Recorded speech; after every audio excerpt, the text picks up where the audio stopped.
I'm going to call the convention to order. Gertie, you want to lead us off in the Pledge of Allegiance?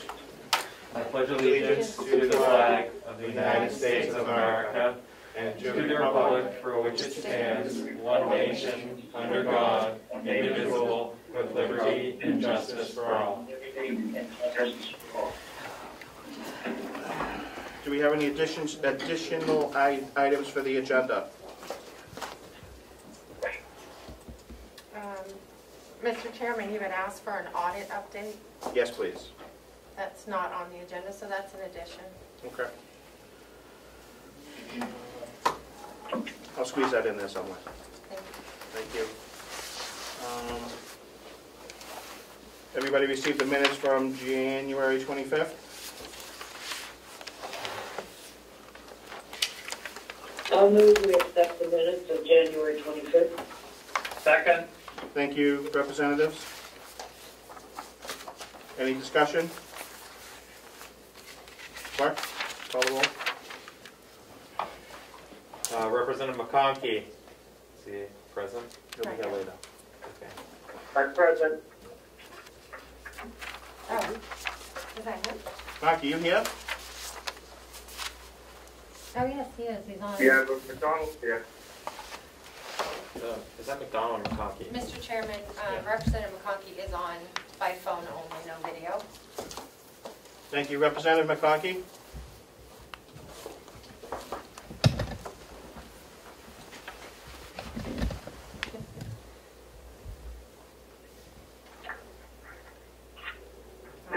I'll call. Representative Bucco. Present. We're voting on the minutes. Oh, actually, I'm sorry. We should probably do. What? We should probably do a attendance. Attendance Roll call. My bad. My apologies to all. We're going to do an attendance roll call first. All right. So Representative McConkey, he's here though, correct? Is he online or no? Yes. Yes. Okay. Yes. Representative Bucco, you said you're here. Representative Umberger. Yes, I'm here. Here. Representative Cordelli. I don't think he's here. I don't think he's coming today. Representative Crawford. I'm here. Representative Nelson. Here. Representative Knirk. I think he's coming later. Representative Marsh. Present. Representative Burrows. Here. Representative McDonald. Present. I don't think Representative Woodcock's here. Representative Woodcock. No. Representative DeShays is here. Representative McAleer. Here. Representative Smith. Here. And Chairman Avalani. Present. Is here. So we have 12 members present. Thank you. Mr. Clark. You may resume with the roll call for the minutes. All right. So motion to accept the minutes. Representative McConkey.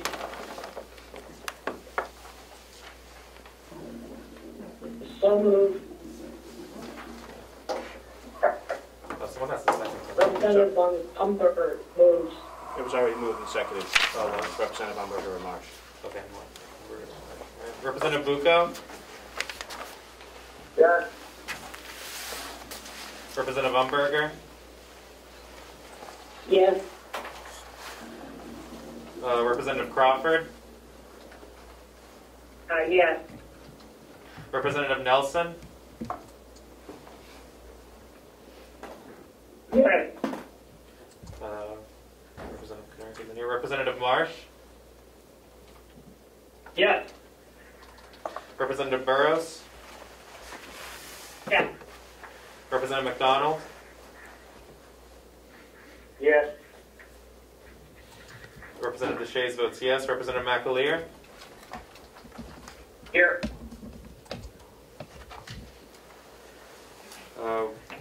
Representative Woodcock. abstaining, just, I don't know what you're talking about, just got here, Mr. Chair. Okay, thank you. Representative Smith Yes. and Chairman Avalani. Yes. So the motion passes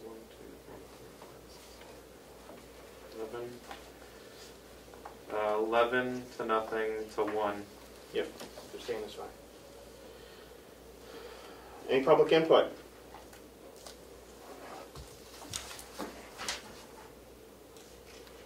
No? Nothing on the Zoom, Mr. Chairman. Thank you. Fourth quarter 2020 expense and revenue review. Can we get a quick update on that? Let's see, you should have all received a copy of the updated version at some point. The commissioners have approved some 20 line item transfers to bring any lines that are out of balance into balance, which the executive committee will be reviewing shortly. And otherwise, if you have any specific questions, I'd be happy to try and address them. Everything looks good. All of the lines have been reconciled and things like that. They have. Has all the revenue been booked and things like that? It has, yep. Fantastic. Any questions for CFO Cullen on the 2020 expense and revenue review? No, not a question, just, on the updated version of February 6th, it appears that, the bottom line for each department is at or below 100% expended, except for 2 lines. So, and the 2 lines are the COVID grant and, in the nursing home, the PT skills.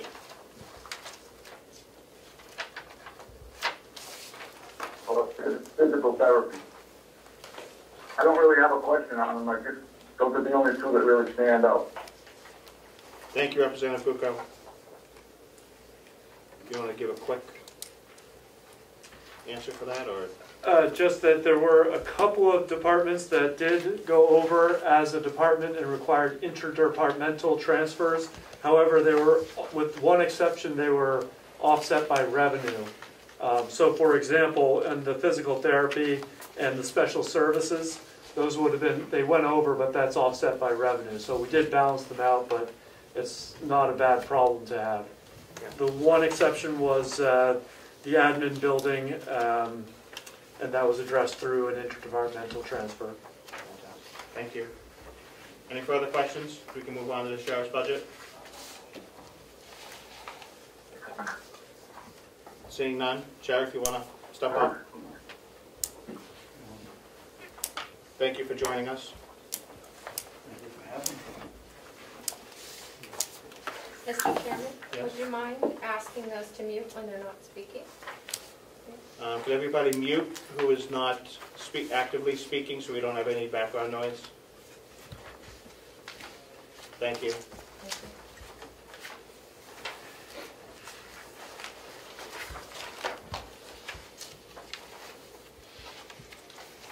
First, I'd like to thank you for the information you sent us on the retirement.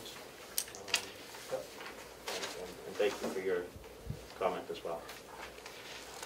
Representative Crawford, did you have some questions for the sheriff?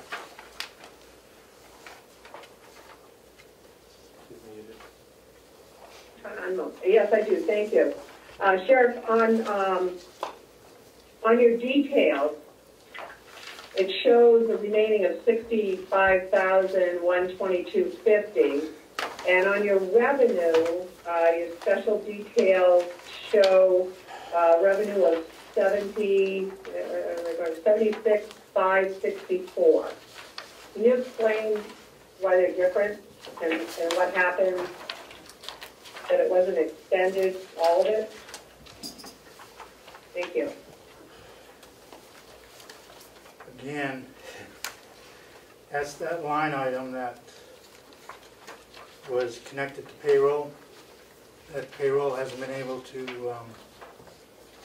pull out unless we transfer it.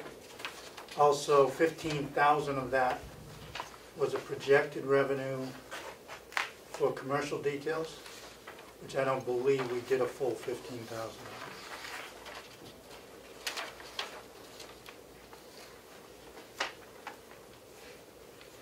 Okay, If that helps, without going into too much detail. On the detail? There's, remember, there's $60,000 of that is a salary type item. Okay. okay. Mr. Chairman, I just have one more question. Oh, please, go ahead. Thank you. On court bailiff,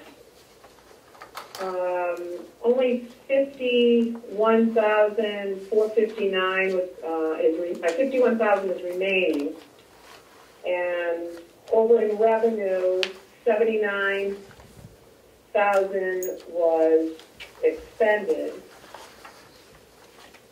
Is it because COVID that we didn't? Because you budgeted $120,000. Yes. Yes, that's basically, the revenue side is set by the state, the projected amount. Yeah. Courts shut down drastically, and they're still shut down.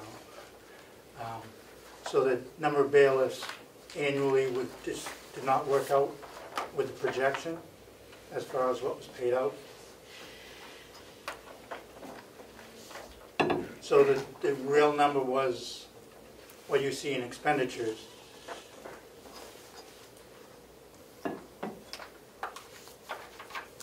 Could I just do a follow-up? Yep. Of course, yeah. What did you budget? I don't have it in front of me. I'll have to dig it out. But what did you budget for that for 2021? Did you keep it the same? Oh, yes, let me double check.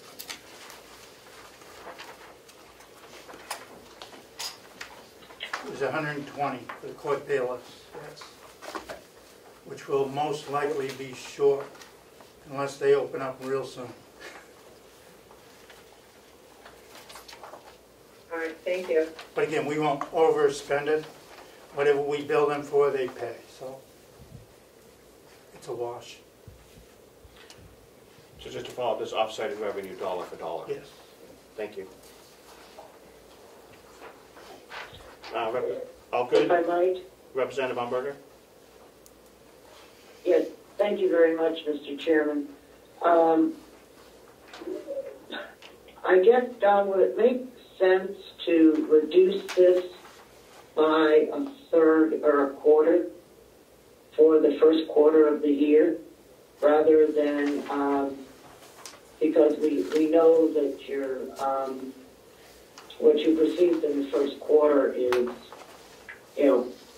probably not,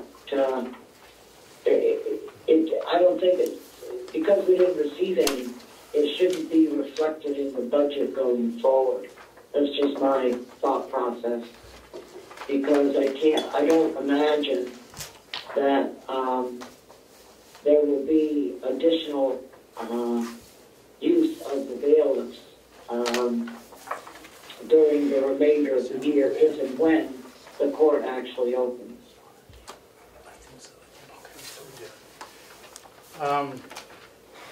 Answer that question, yes. And just looking at my revenue compared to my projected budget, I did have the revenue at 100,000. So again, as you say, that would probably be more than enough. If you wanted to reduce it further, that would be totally up to you. But I know the state has budgeted the amount of at least the 120. They haven't told me otherwise. But their budget, as you know, runs from June to July. So I'd feel very comfortable, I believe, with the 100,000 if we want to look at that. Well, I think that would make sense. Is that your motion, Representative Umberger? I'll make that motion. Thank you. I'll second it. My apologies, I didn't catch who the second was. Representative Crawford. Aye. Crawford. Yep, there you go.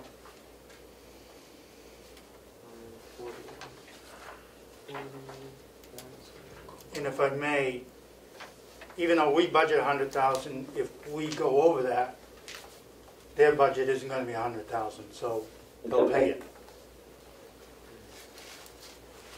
And so 120,000 to 100,000? Was that Correct. the motion? For line 011. Yep.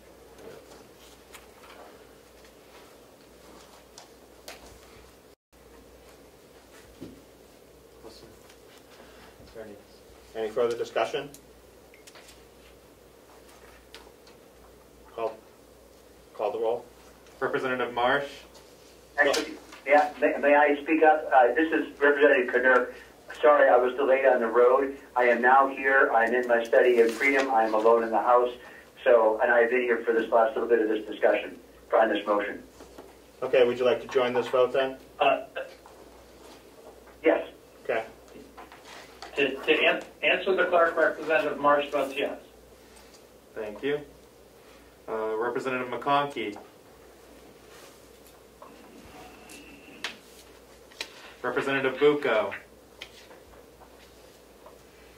Here. Representative Umberger? Yes. Representative Cordelli? Oh, he's not here. My bad. Representative Crawford? Yes. Representative Nelson? Yes. Yes. Representative Knark? Yes. Representative Burrows? Yes. Representative McDonald? Yes. Representative Woodcock? Yes. Representative DeShays votes yes. Representative McAleer? Yes. Representative Smith? Yes. Chairman Avalani? Yes. The motion passes 13 to nothing.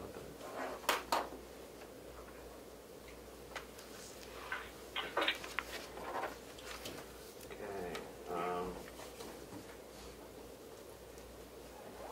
Representative Crawford, did you have any further questions for the sheriff?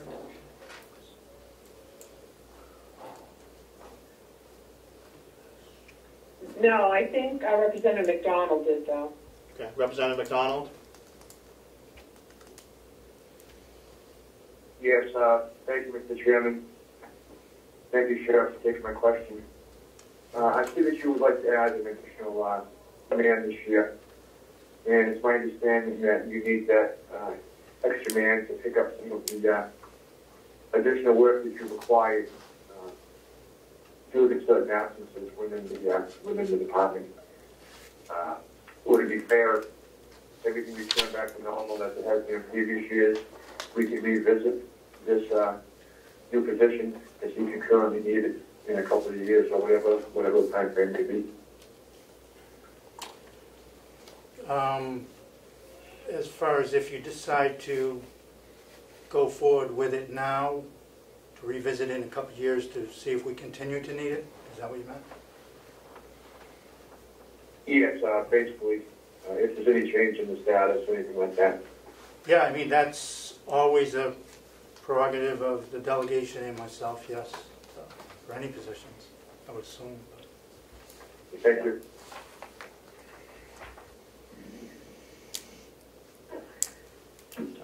At our last, any further questions for the sheriff?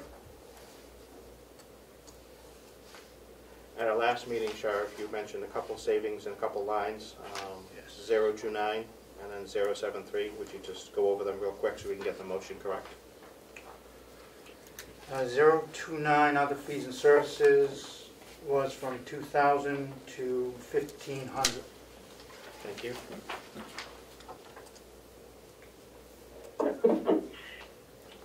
.073 vehicle expense was from 62,000 to 60,000. Thank you. And I only had two. I only had two. Would someone like to make that motion to reduce those lines? So moved. Thank you, Representative Teixeira. Do we have a second? Second. Fantastic. Who wants that one? Who was that? Karen does. Thank you. Thank Yeah, you. no problem. Thank you, Representative Umberger. Can we call the roll? Any further discussion? Call the roll, please, Mr. Clark. Representative Marsh. Votes yes. Representative Bucco.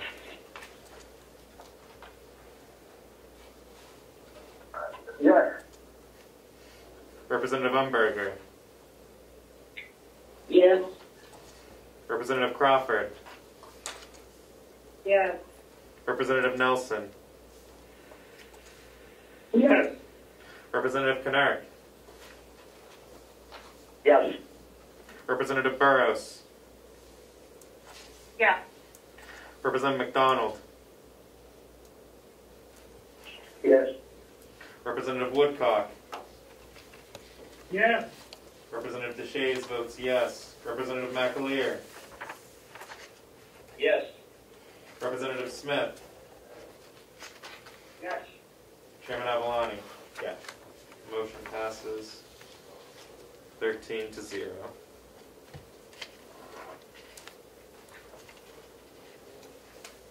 Anyone else have any questions for the sheriff on his budget? Mr. Chairman, Yes, Representative Umberger? before we go on, Yeah. should we approve the bottom line for the sheriff? We will if there's no further discussion with the sheriff. We can certainly approve the bottom line for the sheriff. Would that be your motion, Representative Umberger? Yeah, but I don't know what that number is. I haven't done it. I have it, Karen. Okay, My total at this point is $1,675,550. Can we get confirmation by either the sheriff or That's what I have. Mr. Brown? Okay. Representative Crawford, any further questions for the sheriff? No, I'm all set, thank you. Would you like to move his bottom line then? I could do that. I'll make a motion to approve the sheriff's budget at $1,675,550. Representative Marsh, second. Thank you. Any further discussion? Clerk, call the roll. Yep. Representative Marsh. Votes yes. Representative Bucco. Yes. Representative Umberger. yes. Representative Crawford. Yes. Representative Nelson. Yes. Representative Knark. Yes. Representative Burrows. Yeah. Representative McDonald. Yes. Representative Woodcock. Yes. Representative Teixeira votes yes. Representative McAleer. Yes. Representative Smith. Yes. Chairman Avalani. Yes. Motion carries 13-0. Thank you. Sheriff, you want to take us quickly through dispatch again? Okay. There's no big changes. This is for 12 full-timers, and any increases were due to the contract with a 2.5%, I believe, on wages.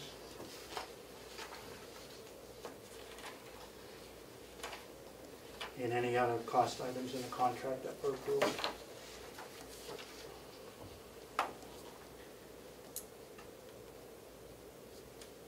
Thank you. Any questions for the sheriff on the dispatch budget? I have a question. Representative Crawford. Thank you, Mr. Chairman. Thank you, Sheriff, for taking my question. So you have remaining in the dispatch budget $113,037. Is that because people, you're not filling positions? I'm just looking down on your overtime was over for $1,800, and then I'm looking at your salaries. You still had $23,000 left for that. Is it because you don't have enough people? You didn't have enough people, and you anticipate filling those positions, or is it something else that I'm not aware of? Thank you. No, on the salary lines, it was because of vacancies. We had a number of vacancies all year, where it went from 1 to 2 people during the year. We continually fill them, and in fact, we have a person starting next Tuesday to fill the final vacancy, and hopefully that'll stay a while. But yes, it was because we had to fill vacancies with overtime, some COVID issues reflected in overtime. So that was the salary line items, yes. But this is for Thank you. 12 full-time dispatches and 5 part-timers.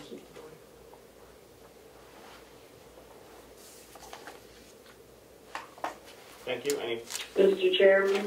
Representative Umberger? Yes, this just a quick question. If everybody is 12 the right number to run dispatch 24/7? Oh. That's a door you may not want to open. You can always use more. But the feeling is if I got that. if we have 12 full-timers all year, it should be sufficient, along with the part-timers that we have on board. So again, it was an extraordinary year. Some of the part-timers didn't want to work due to COVID, and their full-time jobs kept them away. So hopefully nothing like that will happen maybe in a few more months, but we can move on. But the 12 full-timers should keep it pretty workable. Okay, thank you very much. Any further questions for the sheriff on dispatch?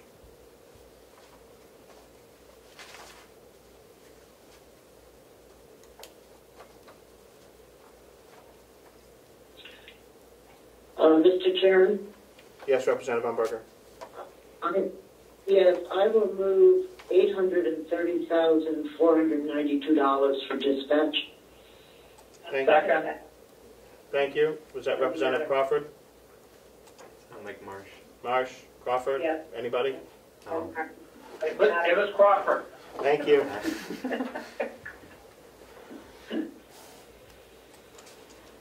Any further discussion? Clerk, you may call the roll. Yep. Representative Marsh. Votes yes. Representative Bucco. Yes. Representative Umberger. Yes. Representative Crawford. Yes. Representative Nelson. Yes. Representative Knurk. Yes. Representative Burrows. Yes. Representative McDonald. Yes. Representative Woodcock. Yes. Representative DeShays votes yes. Representative McAleer. Yes. Representative Smith. Yes. Chairman Avalani. Yes. Motion passes 13-0. Thank you.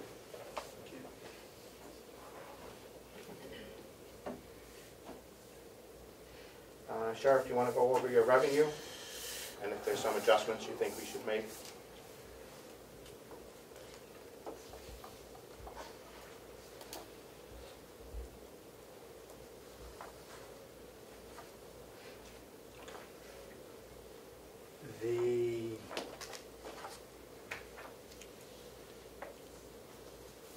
I think the numbers are okay,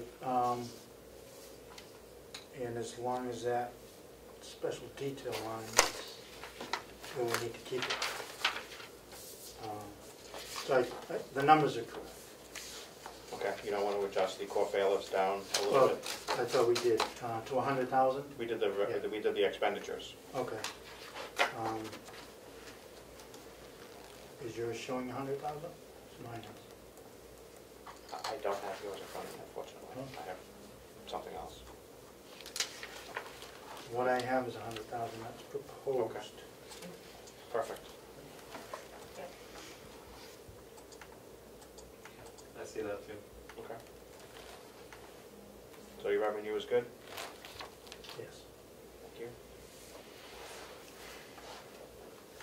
Representative Crawford, do you want to move the sheriff's revenue?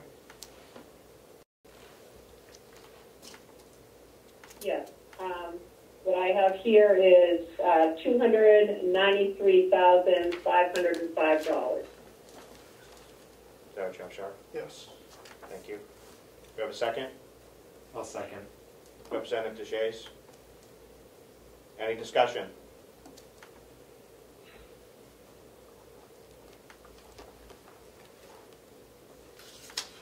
You all good? If I might, Of course, Representative Umberger. yeah, I just saw something fleeting about one of the revenues for the sheriff is currently in the House. And I think they approved the increase in some fee. I don't remember what it was. And I'm not sure that it would have any great effect at this point, but because it hasn't passed both House and Senate. But I did want to just mention that we may in fact get in more revenue than what we have projected here. If I may? Of course, Sheriff. Yes, there is that legislator in that the sheriffs are trying to have approved basically a $5 increase on all writ fees. It's been about 10 or 11 years since an increase in those fees. It's not put on the taxpayers, it's put on the people that are filing for the services, the writs to be served. So hopefully that will be passed through, and yes, if any projection, it's only going to increase our revenue, possibly. And, that's offsetting revenue because there's really no expense to it, other because you're already on duty. Correct. Thank you. Any further questions for the sheriff on this revenue or comments? Clerk, you may call the roll. Representative Marsh. Votes yes. Representative Bucco. Yes. Representative Umberger. Yes. Representative Crawford. Are you forgetting Representative? Yeah. Are you forgetting Representative McConkey? He hasn't responded yet. Good point. Oh, okay, because he's still showing as being on. Yeah. That's okay. Yeah. Thank you for the question. Yeah. Continue on. Yeah. Representative Crawford. Yes. Representative Nelson. Yes. Representative Knerk. Yes. Representative Burrows. Yeah. Representative McDonald. Yes. Representative Woodcock. Yes. Representative DeShays votes yes. Representative McAleer. Yes. Representative Smith. Yes. Chairman Avalani. Yes. Motion passes 13-0. Could I address Representative Umberger's statement briefly? What, in relations to? Not having called on Representative McConkey. I don't think he's here. That's what I was going to say. We've called him 5 times previously. He didn't respond. I think that'll be fine. I would just, Okay. yeah, I think he'll be fine. Sheriff, any questions or concerns? Not on those two items. You have something else for us? I know grants on the agenda, so are we going to go over those? You Or? certainly can. It's up to you. Is that what you, That was why I had my hand raised, to see if you wanted to do that while he's here. the Yep. grants are, 200.4. you have, how many do you have? Is two. One is carried over from 2018 for the dispatch grant of $540,000. That is a 100% reimbursement. And the other one is the highway safety grant, which is for the projected 10 MDTs, the mobile data terminals for the cruisers. And that's almost a 50-50, and that totals $34,496. Fantastic.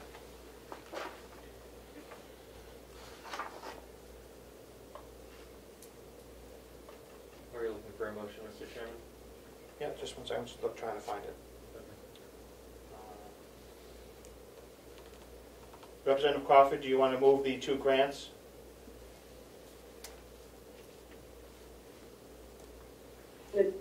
Yes, individually. No, we can put them together.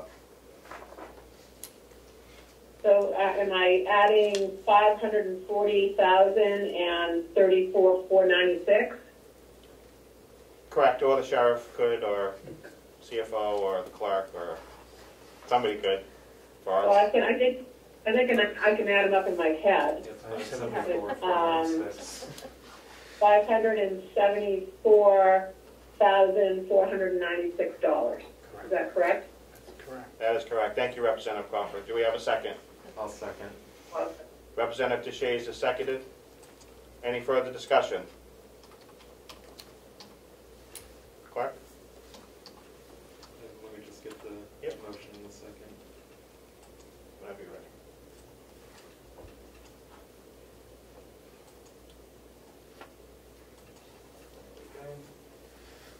Representative Marsh.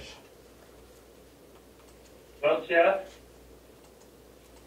Representative Bucco. Yes. Representative Umberger. Yes. Representative Crawford. Yes. Representative Nelson. Yes. Representative Knurk. Yes. Representative Burrows. Yeah. Representative McDonald. Yes. Representative Woodcock. Yes. Representative DeShays votes yes. Representative McAleer. Yes. Representative Smith. Yes.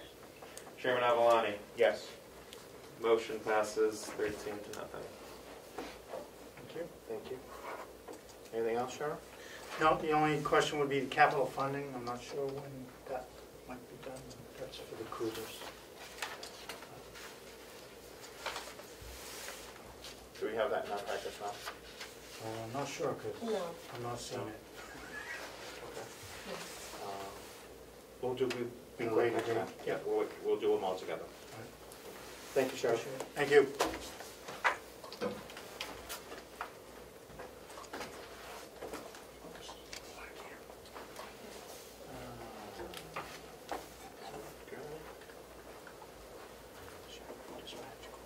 Do we have the county attorney with us? She's on the Zoom. Okay.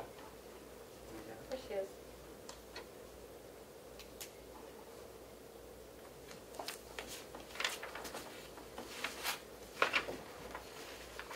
Melissa, I actually might need some more of these. I'll get some. Thank you.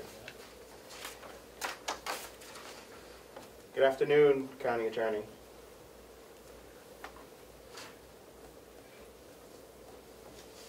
Could you give us a quick just overview of what we went over the other day, and then we can get into certain items?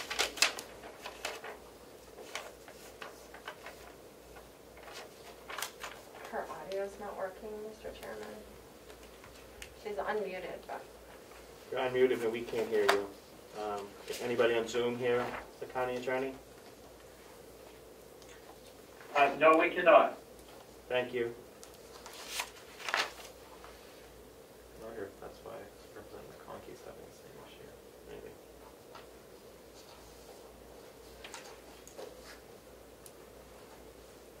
Yeah, I can sort of hear her if. Did she, by any chance, might she have logged in not clicking the button for using the internet audio? But I don't know what happens if you do that. Anybody have a clue? Not sure. What happens with that is then you have to call in with your telephone. Right, but that's what I mean. But then it wouldn't show you being muted. It probably wouldn't show anything. So I wonder if that's what she did. Maybe she's saying she's going to log back in. I don't know. My interpretation of her hand signals was that she was rebooting her computer. Yeah, That's what I thought, that may too. do it. Though she reboots in. She might have omitted clicking using internet audio, and then it just doesn't record what she's doing. I've never had that experience. So I don't know if you come through as a mute or not mute, or it just doesn't demonstrate. Thank you. Oh well. Like the hand signal recognition. Yeah, that's very good. I'm impressed. Oh yeah, that's what I thought she was going to do too. Because she pointed up, so I assumed she was I going to really do. think she wasn't close enough to her speaker to be heard. Yeah.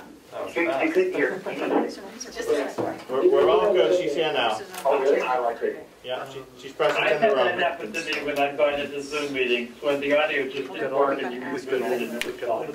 So, one of those computer things beyond my understanding. Hey, come on, you were a computer guy. You can't figure it out. We're the rest of us are really in trouble. Yeah, that was a very long time ago, Jerry. That was before medical school. Yeah, That's how I made my way through medical school. exactly. And that was software, wasn't it? I did do some hardware, but most Oh, of okay. it. I just remembered something about your past. Everybody all set? 'Cause- I try to keep my secret. Everybody all set? Yeah, she does? Yes. County Attorney is present in the room now. Oh, I see. There she is. Yeah, I got it. Yep. It's always a lively bunch. It is. It is. Thank God she's just down the hall. Yep. Do you want to give us a quick overview of what we went over last time, and then we'll get into the specific items? Absolutely. Thank you so much. Thanks for allowing me to be here. Thank you for your time. I believe, if I'm not mistaken, we've already done the medical examiner budget, which is the $41.50. Yes. Yes, we have. And did we do the grant as well? Was that voted on as well or not? Because there was no change from the prior year. I thought that we had, but I wanted to verify before I started talking about something that we'd already discussed and finished. The grant for the victim witness? Yes. Yes, you did not go over that. Okay. No, we didn't, they didn't vote. You didn't go over Where would you like to start then? that. I would like to start with your expenditures and victim witness quickly, because I think we did quite a bit over that. We discussed it a little bit at our last meeting. Sure, and is that the, I'm sorry, I refer to it by numbers, is that the 4111 budget? The Yes. 14111? Yep. Okay, so there's not much difference there. The difference between my proposal and the commissioner's proposed is the difference in a salary increase. The commissioners had approved 60 cents an hour. I had requested $1 an hour. I'm still requesting that. It is a difference of $16 a week per person. And my staff, particularly the administrative staff, is significantly underpaid, not just statewide, but even countywide. And I felt like we've been trying to bump that up a little bit at a time every year rather than doing a great big change in 1 year. So it is still my request that they receive that $1 an hour raise as opposed to 60 cents an hour. Other than that, I don't think that there are any significant changes. Retirement expenses did go up, but for some reason theirs is down in that line item. I don't know if we over budgeted last year. It doesn't look like, I don't know. I don't know how to answer anything about the retirement expenses. I'm sorry, that would have to come from finance.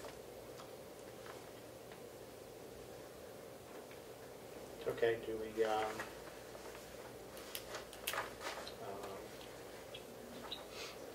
you have any questions for the county attorney on the victim witness budget?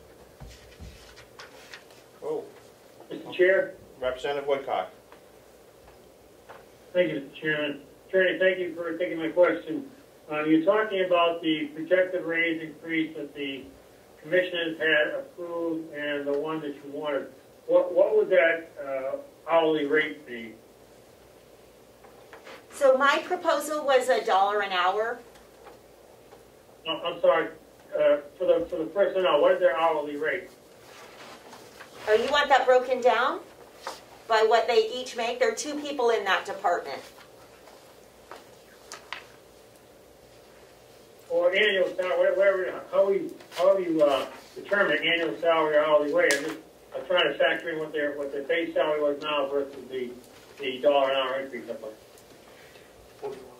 Sure. In the 4111, it looks like the director of victim services was based at $16.71, and that is because part of her salary comes out of the grant money. And then the associate position was $17.31 an hour. And that is completely funded out of the county funds.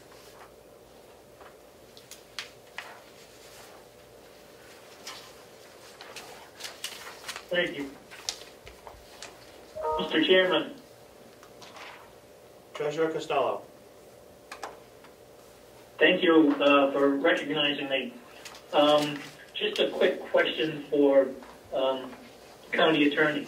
If I understand this correctly, there is only 2 individuals that you're looking for this $1 an hour? Thank you for the question. In this budget, yes, there are 2 people. Okay, so the rest of the department is okay. They're not going to be receiving another $1, a total of $1 per hour. They're going to get the 60 cents, and that's okay? So I'm sorry, Mr. Treasurer, if I don't understand your question. The budget that we're going over is the 4111 budget, and there are only 2 employees in that entire budget. If you're asking about the 41... Okay, sorry. Yeah, I'm sorry, go ahead. I was going to say, if you're asking about the 4110 budget, we have not gotten to that one yet, so I'm happy to address that when we get to it. Okay, but my total question, so everybody understands, is I'm trying to figure out how many people in your department will be receiving, based on your request, a total of $1 per hour increase versus the 60 cents per hour increase. So I can get a total number and digest that. So I have, let me see if I can count. You're asking about not just this department. You're asking for all of the departments that fall under the county attorney's office. That's correct. There are 12 total. All the employees. There are 12. Okay. So 12 of them will receive this if this proposal goes through. And you indicated that was $16 a week, basically? Per employee. Okay. So does those numbers include, the payroll burden, or is that just the basic hourly rate? That's just the hourly rate, sir. Okay. So it's going to be a little more than $16 per hour by the time we add the taxes and stuff in there too, and the county share. It's not. I'm sorry. It's not $16 an hour. It's $16 a week per employee. And I'm sorry. Yeah, I get that. Right. So that's all done in the budget as department proposed and commissioner proposed. The total difference on the bottom line is about $1,000 total on my the 4110 budget. On the 4111 budget, it is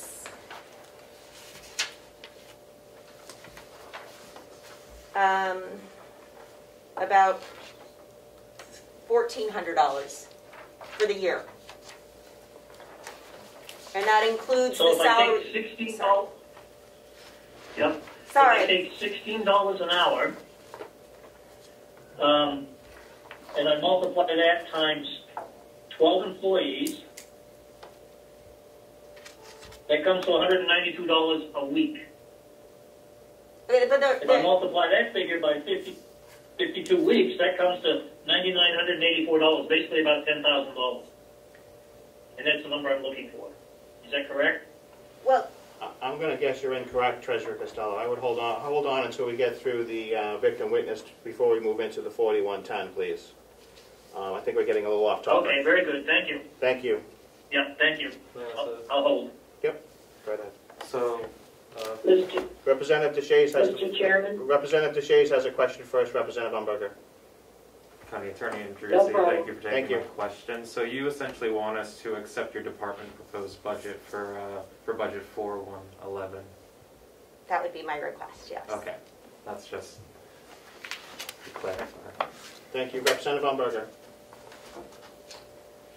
Yes, can I hear from the commissioners, please, about why they decided on the 60 cents an hour for these two employees? Commissioner McCarthy, would you like to? It was decided by the board that all non-union in every department get 60 cents an hour raise across the whole complex. Thank you. Did you hear that explanation? No. Yeah, no, I think she said that all non-union employees were getting 60 cents an hour raise across the entire complex. Yes. And so what the county attorney is asking for is an exception. And I'm not real enthusiastic about that. Thank you. Mr. Chairman? Representative McDonald. What did how much percentage did the average percentage of the union people get? 50 cents, 60 cents, 70 cents, or what did they get? I think Representative Marsh could probably answer that one quicker than I can. In the nursing home, Yeah, 60 cents an hour, 60 cents an hour. the same, that's why. They pretty much kept it the same across the board. You're welcome.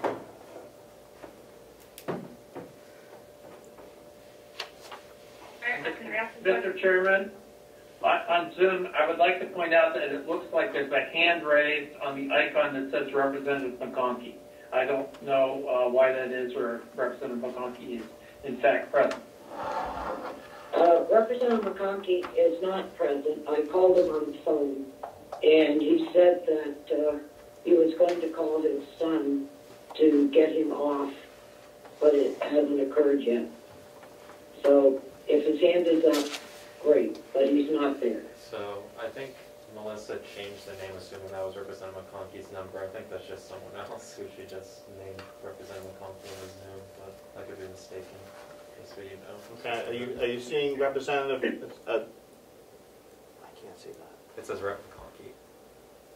Okay. Thank you.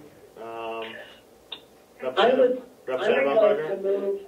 I would like to move that we reduce the 4111 employees to 60 cents an hour. Excuse me, I was trying to ask a question before we move that. Okay, sure. Okay, if I could. I'd like to ask the DA for those employees that you want to raise it to $1, Are they underpaid relative to other people in that position? And do you have concerns that they might leave if they don't get the $1 an hour?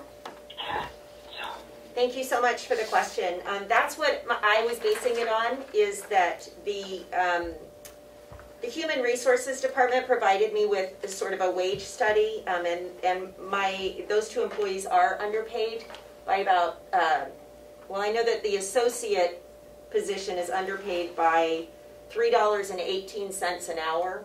So I was just trying to get her closer to that amount.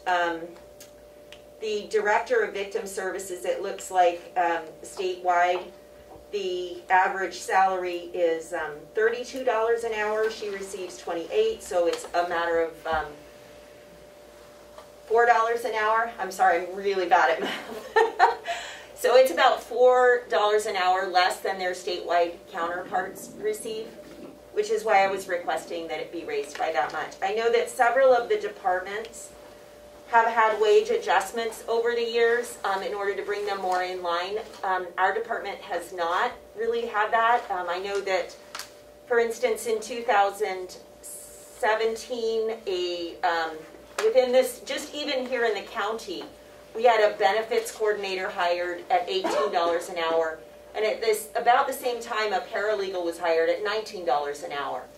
Today, the benefits coordinator position is hired in at $24 an hour, and the paralegal position is still hired in at $19 an hour. So there's not been a substantial increase to the salaries. They are essentially receiving the same starting salary that they did 5 years ago. Follow up if I could. I just think that we're risking disrupting the office for some pretty important positions in the tune of 40 cents an hour. Thank you. Mr. Chair. Treasurer Costello. Thank you for recognizing me. I just want to make a statement. In defense of the county attorney, I believe she's worked very hard to build an effective team in her office. And I think it's important that we're able to maintain that team instead of retraining people. While the additional 40 cents per hour, looks to me like it's going to be a few $1,000s, I think that's money wisely spent these days. And so I would certainly be in favor of her request at this point. That's just my opinion. Thank you very much.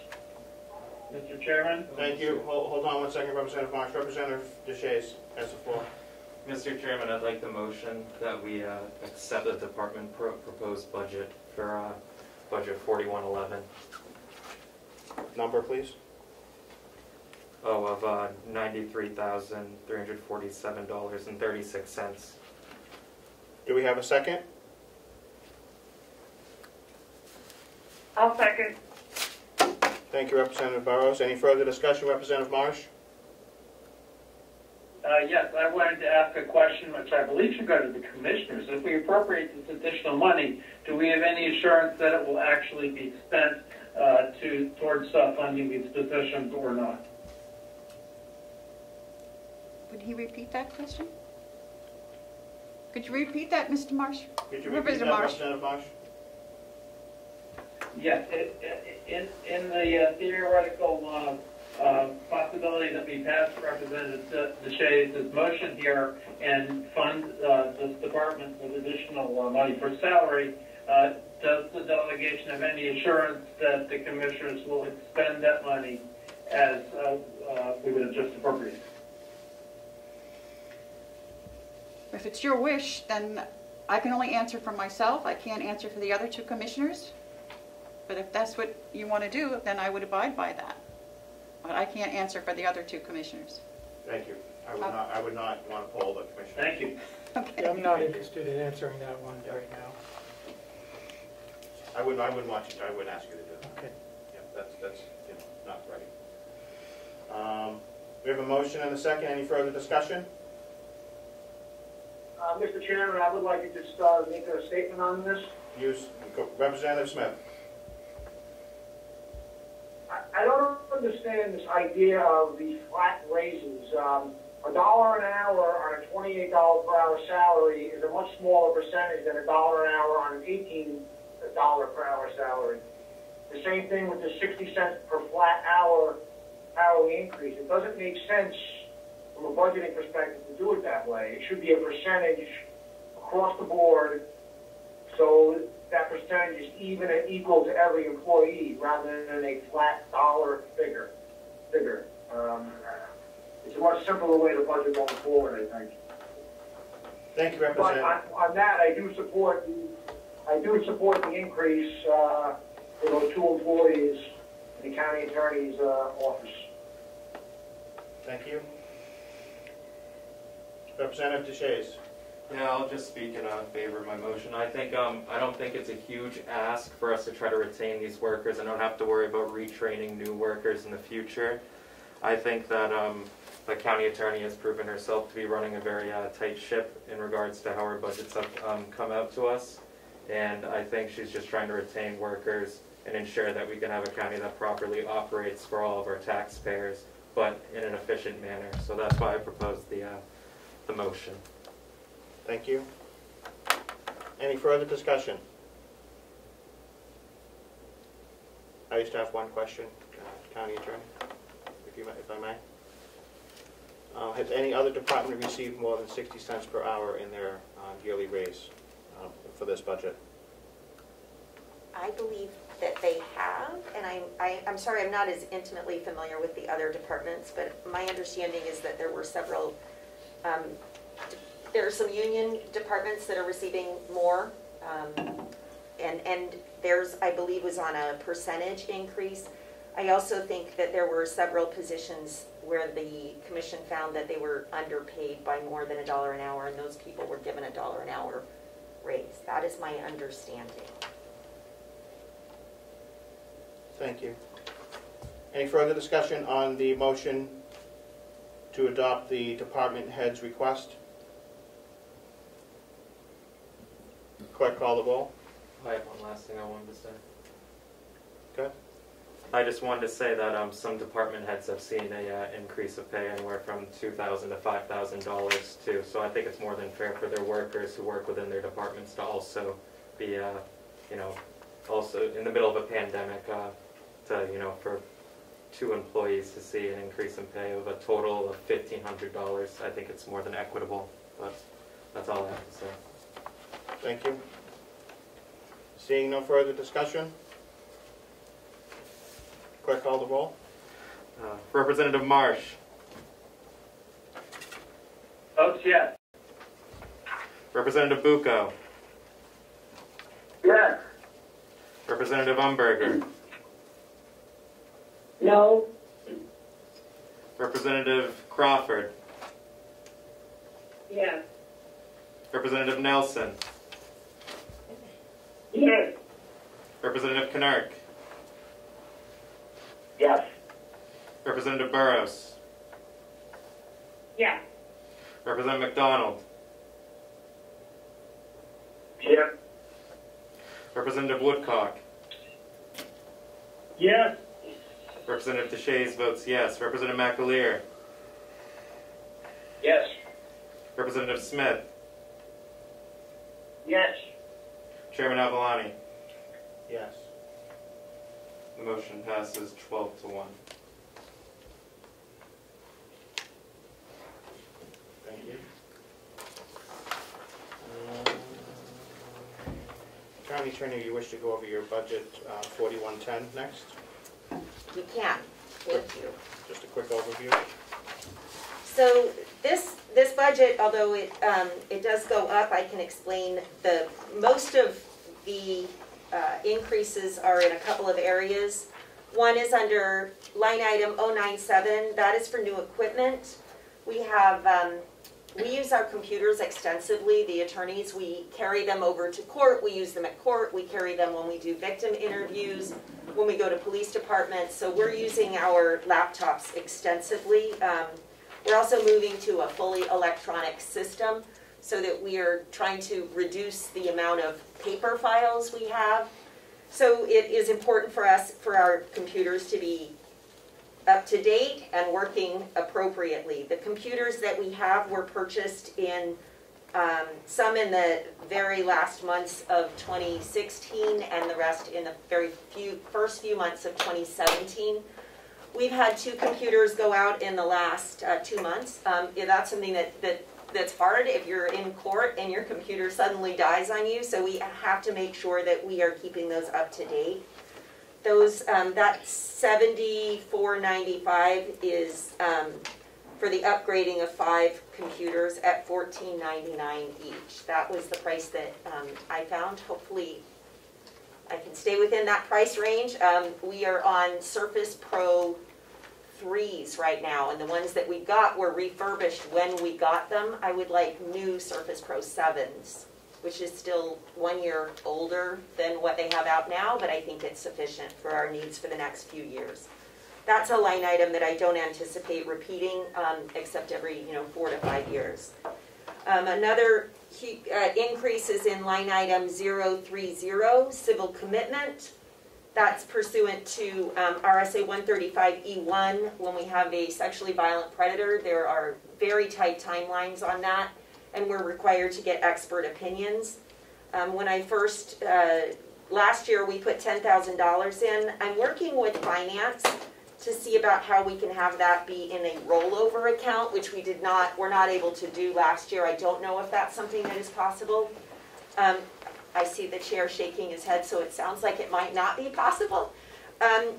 What we intended to do, we don't get these cases very often. In fact, we've had one since I've been the county attorney in 4 years.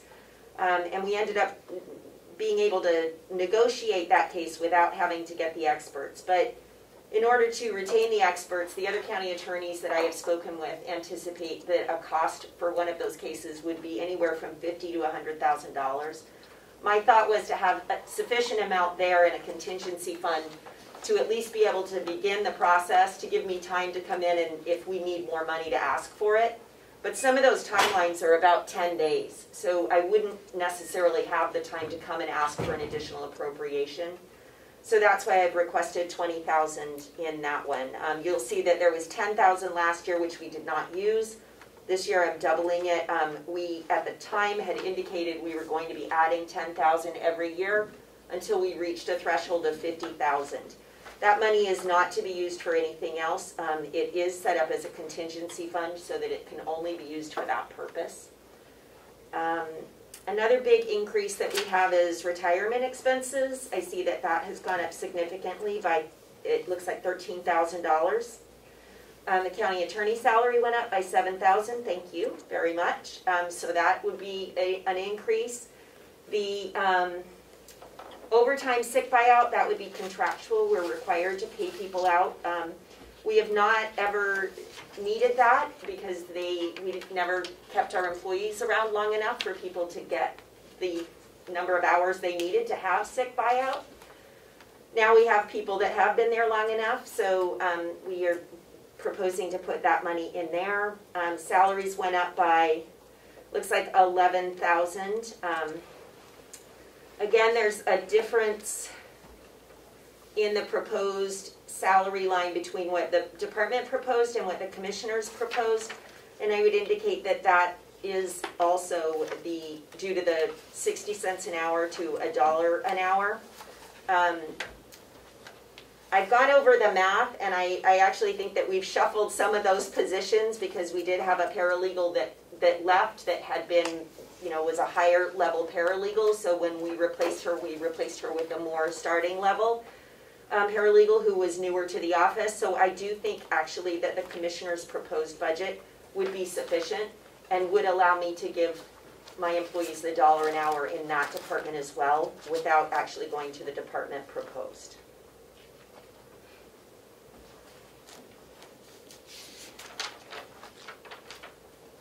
Thank you. Representative Shays. I had a question about line 4110.017, the education and conference. Mm-hmm. So I was wondering, I saw that you didn't spend a lot of that line, this past budget cycle, and that you've increased. So you had the 2020 budget had $2,500 appropriated for that. You're now requesting $8,500 for that. Is there a specific reason why that's gone up so much? Is that required training to keep licenses? Is that? Thank you so much for the question. I'm glad you pointed that out. That's something that I wanted to speak about. So under the rules of the Supreme Court of the state of New Hampshire, the attorneys in the office are required to maintain continuing legal education in order to maintain their bar license. We normally have $2,500 in that line item. We did not use a lot of that this year because with the pandemic, there weren't a lot of conferences. Almost everything was canceled. We were fortunate enough that most of the attorneys in the office had gone to sufficient training the year before to give us it rolled over into this year. We don't have that next year, so I do anticipate that we will all need to be going to training in order to maintain our bar license. But I also included in that 4 additional education reimbursements of $1,500. And the reason I did that is because my goal has always been to attract and retain talented people in this office. We've had significant problems doing that in the past. I think I pointed out last time that in the 2 years of 2015 and 2016, prior to me being sworn in, there was a 350% turnover in the attorneys in the office, which is significant, and that impairs our ability to seek justice for the victims of Carroll County. I think that it behooves us to try to keep good employees and retain them. Obviously, prosecutors get paid significantly less than other attorneys in the private sector. I know that the county routinely spends $200 or $300 an hour on a civil attorney. We're paying our prosecutors $30 to $35 an hour. So about a tenth of what a private attorney would be making. So what I've tried to do, rather than raising the salaries up by a significant amount, I've tried to make it, try to do smaller things that show the appreciation that we have for the attorneys who have given of their time and are really working in public service. I always tell them, you are a public servant.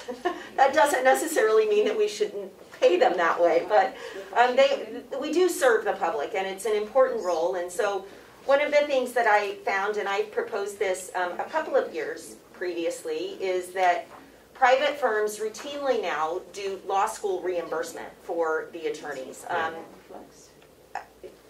Most of the attorneys in my office pay over $1,000 a month in student loan reimbursement, which is about a mortgage payment, and they're working for a lower amount. So I had proposed this $1,500 as a retention. If somebody has been in the office the entire year, so from January through December, and they could show that they had paid at least $1,500 in specifically law school loans, that we would reimburse them $1,500. Many of the employees here in the county, if they go to school and further their education in a way that is beneficial to the county, do get small reimbursements for that. I believe it's about $1,000. The attorneys, however, have to have that education before they can even be hired. So they can't come here and then go to law school. They have to have that law degree. So there's no possibility for them to get that reimbursement unless we build it in for them. So that's why I had proposed that. I did 4 education reimbursements. I'm not requesting one for the county attorney, just for the 4 attorneys that are in this 4110 budget. And I actually am not 100% positive, but I do believe one of those attorneys does not have law school loans, but I wanted to make sure it was in there for all 4 of them. Okay. Mr. Vice Chairman, can I have a follow-up? Yes, you may. He's surprised he didn't realize I had to ask him. So I just had one small and it's more of a trivial kind of question, but are travel expenses included in the education and conference line, or do you use the travel expense line for all travel expenses for the entire department? Thank you for the question. We use the travel line for all travel expenses. Okay. So if we go to a training at a police department, if we go to a child advocacy center for a victim interview, if we a lot of times we'll meet victims in a library or someplace close to their home so that they don't have to travel here. All of that is included in the travel expense. Going to conferences. We do try to do as many conferences as we can online, but I don't allow for out-of-state travel for conferences for the the attorneys. It's just not something, I think that you can get your education here in state. I don't think that the taxpayer should be paying people to go to Florida, so. Okay, no, that makes perfect sense. Thank you, May I'm going to ask a question at this point in time, Michaela. I appreciate you being here with us today. Can you explain to us if you are using credit cards for this line or how you're controlling the expenditures to make sure that they are actually under control? So I'm not sure I understood part of that question. You said, are you using credit cards for the, and then I didn't hear you. Yes. As you recall, we had an issue last year with credit cards being used for travel expenses, and we had some discussion about that. Can you tell us how you're controlling that in your department? Sure. So I don't think we've ever used credit cards for travel expenses because I don't generally allow travel out of state. I would, with a caveat on that, the the victim services people, because there's a federal grant that pays for their education and travel, they do go to national conferences sometimes. But under this 4110 budget, the travel is just statewide, and so it's just a reimbursement fund. Thank you. Are there any other questions for the county attorney?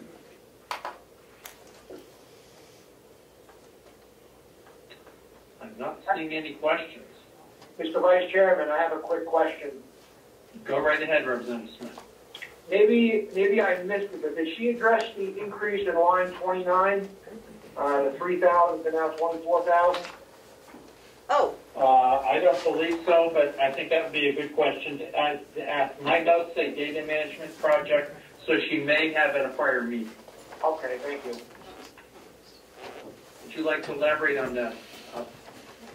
I would. Thank you so much for the question. I did talk about that in the last time we met, and I apologize, I should have brought that up again. I did indicate that is data management is because we have our files going all the way back to 1920s, 1930s, and what we're trying to do is get them scanned into an electronic form because we have run out of space for files. I've asked for it every year. It's never been approved. This is the first year that the commission approved it, and so I am very hesitant, but I will say that if there's one thing that can be cut from my budget, it's that portion of it. So it would be the 21,000, and then I would try again for next year to ask for that back again. I do know that there was some concern about being in a pandemic and having things go up too much. So I had kind of thrown that out there the last time we met. I really, really hate to see it go, but I would understand if that's what the delegation thought was best. Thank you for that. Any further questions? If not, we can entertain the motion.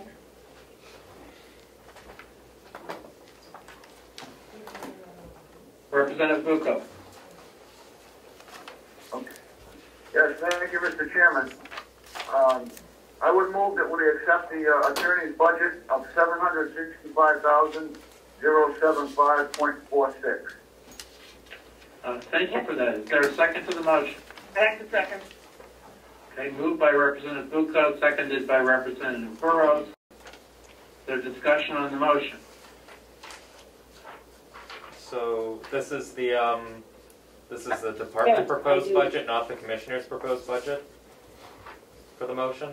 That is the motion that's currently on the floor. Yes, I recognize Representative Umber. Yes, I understood the county attorney to say that she would be fine with the commissioner's recommended budget. So I cannot support this, what the motion is. I recall her saying that she could fund her salary increases with her the commissioner's recommended budget as well. Is there further discussion on the motion?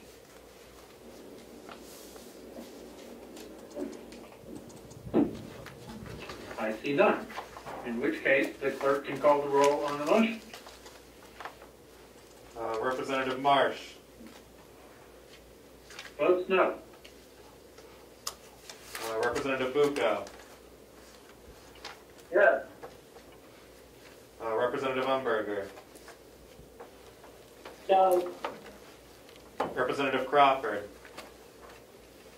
No. Representative Nelson. No.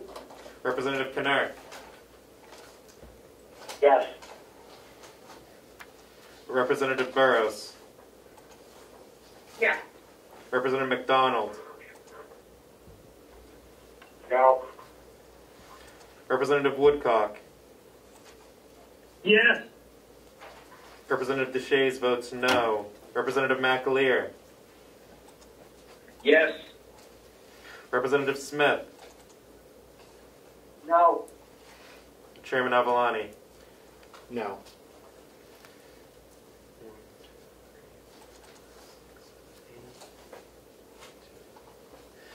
The motion fails 8-5. So, Mr. Chairman, you have the chair back. Thank you. Thank you, Mr. Chairman. Do we have another motion on the floor to take the county attorney's suggestion and remove the $21,000 from her budget for this year? And I would probably suggest that it come back in a capital project next time.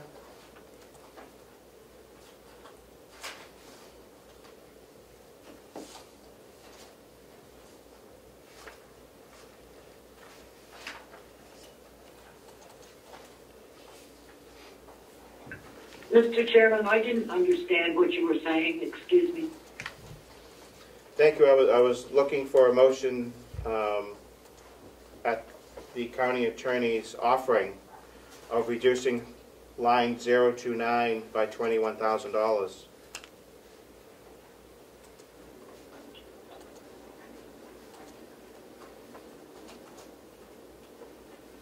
I'm sorry, what is that for? Is that the bottom line budget? No, Representative The Umberger. data management project. Oh, okay, yeah. I thought we had agreed to that last time. That was my understanding as well. Yeah, that we had voted on that last time, I think. No. That one and one other one, but maybe not. We did not make any adjustments to the county attorney's budget at this point. Okay, well, all right, then I will move the 21,000 from that line item. Thank you, Representative Umberger. Is there a second? What? Is there a second? I will second that, Mr. Chairman. Thank you, Representative Smith. Any further discussion? Representative Knurk? Representative Knurk? Knurk has his hand up. Yep, sorry, Representative Yeah, Knurk. which line item is that? 029. Which line item? 029. Got it, thank you. Thank you. Question, Mr. Chair. Representative Woodcock. Thank you, just a question, Mr. Chair. So the motion that Representative Umberger made is specifically about that line item, correct? It's not the whole budget? Correct. Oh, 29, we're just talking whole 29, is that correct? Right at this particular moment, the motion is for 029. And it's not for Thank the... you very much, sir. You're welcome. It's not for the overall budget.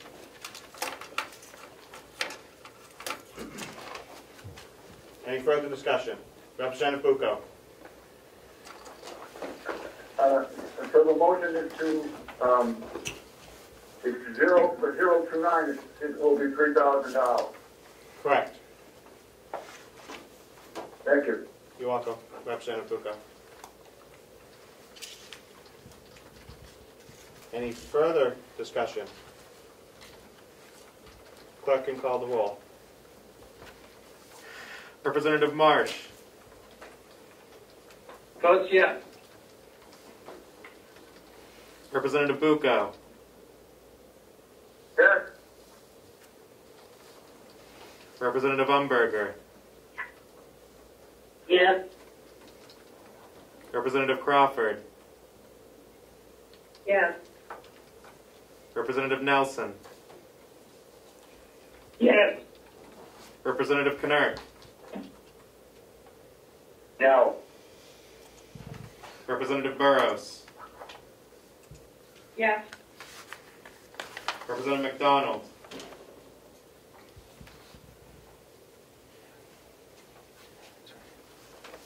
Representative McDonald. Yes. Representative Woodcock. Yes. Representative Deshaies votes yes. Representative McAleer. No. Representative Smith. Yes. Chairman Avalani. Yes.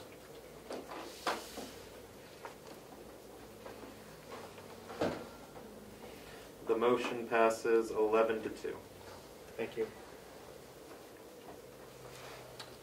Mr. Chair, Representative Knurk. I am sorry. I may have misunderstood the motion. And so therefore my vote may be what I don't want, and that's okay, but I just want for the record, can you please then repeat what that motion was for the line item that was 029? Of course, Representative Knurk.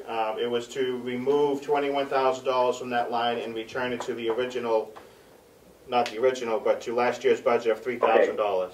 If you wish to change your vote, you certainly can. Okay. No, I'm comfortable then. Thank you. Okay. You're welcome. Did you guys discuss civil commitment? What do you mean? We did. Yeah, we did. Yeah. Thank you. I don't think we could have a revolving fund set up for that because I don't see it in the commissioner's RSAs that they're allowed to do that. I'm not sure if DRA would let us do it either. The delegation does have a contingency line, and I think it could be something that we could look at putting there and then ask for a transfer from the full delegation. Would have to transfer out of that line. If it came up, I'm pretty sure we could be fairly flexible, and I think it would be an emergency situation where the commissioners could fund your request from somewhere, and then we would just retransfer that money back to where it came from.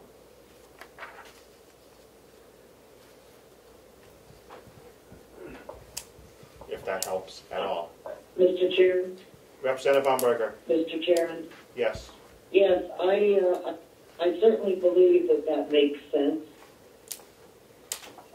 to look at adding that money into the delegation's budget. Thank you. May I speak on that? Of course. Thank you. So my concern is that our timelines are very tight, and if we miss those timelines, what happens is that they're gone. And so if we have a sexually violent predator who is about to be released from prison, there are timelines that we have to find a doctor who can do the evaluation and get the evaluation done and fund that evaluation and get it to the court within sometimes about 10 days. They're very tight timelines. And my only concern is that if that doesn't happen, it gets dismissed and that person would be released into the community. So we've had the $10,000 in there this year. Obviously we didn't use it this year, but I would just like to make sure that we have enough in that civil commitment line to at least begin the process. And then if I need to, there's so much going on in that short period of time that I would be concerned about having to ensure that I'm also doing the things that I need to do to get that money into the budget line that it needs to be in. So I would ask that you at least leave that 20,000, or if you want to take it down to 10, I understand, but I need enough to be able to just know that I have that money there and pick up the phone and say, yes, go do the evaluation now, so that that's not something that I have to go get funded before I can find a doctor based upon the timelines. If I might, Mr. Chairman? Of course, Representative Umberger. Yeah. I think that we can assure the attorney, county attorney, that if something like that occurred, it would not be a problem. And that we don't pay the person until, sometime later, more than likely 30 days. And so I don't think that there would be a problem with, coming to the executive council for that transfer. That's just my thought process on it. Mr. Chairman, a question? Representative Bosch. Do we have a line item for a delegation contingency line, or is there not such a line item in this budget? We do have a contingency line under the delegation line. Can you tell me what it is? Is it in our? It's not in our. It's not in our convention line. It's somewhere else. I believe it's in the commissioner's. I looked there, I couldn't under find it. audit. I think it may be under audit. It's not in the commissioner's budget. I'm not familiar. Under specialties and services, which we'll be looking at later today, there are 2 potential contingency funds there.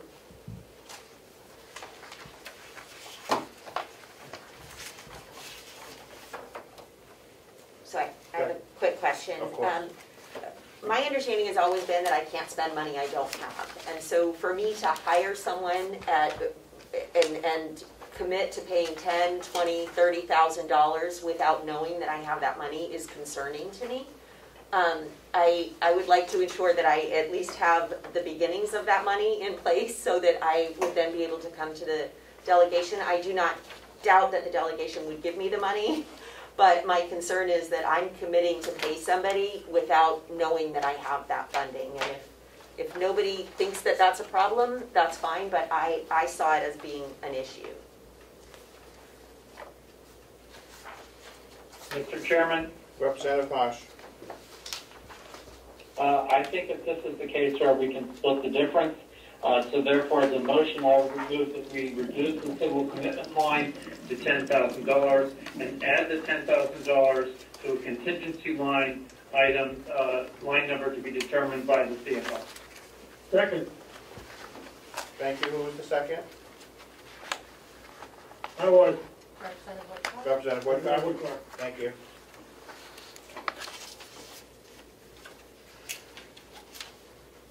Any further discussion?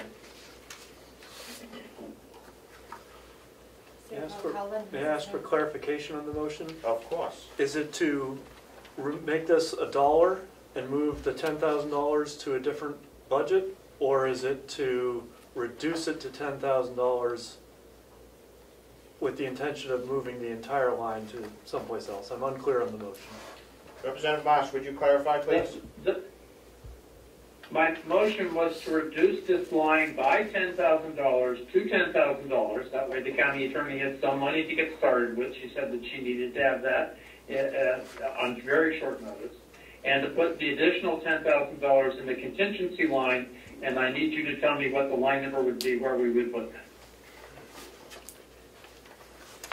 Why don't we just do that line first, and then see where we'll see what other line we can put that in at a later after we're done with this for the county attorney's budget, just to make sure we have a place to put it, because I don't see a place. I can accept that. Thank you. We have a motion and a second. Any further discussion? Commissioner Platch, you had a question? Could we have an understanding that 4110.030 would be replenished out of that contingency as the money gets spent by the county attorney, so that we won't run into an issue that there isn't money left in that 030 line when it's needed? You would bring forward a transfer. Right. And we would transfer it out to you. Okay, thank you. You're welcome. First and second, any further discussion? Mr. Chair. Mr. Chair. Treasurer Costello. Thank you very much for the recognition. I could not hear a word that Commissioner Platt just said. Could you repeat what he was talking about, please? I would ask him to repeat the question that he asked. Sure, I'm looking for an understanding that you will be getting a request to replenish the 4110.030 line as monies get spent out of it, to replenish that from the contingency so that we don't run into a situation where there's no money there when it's needed.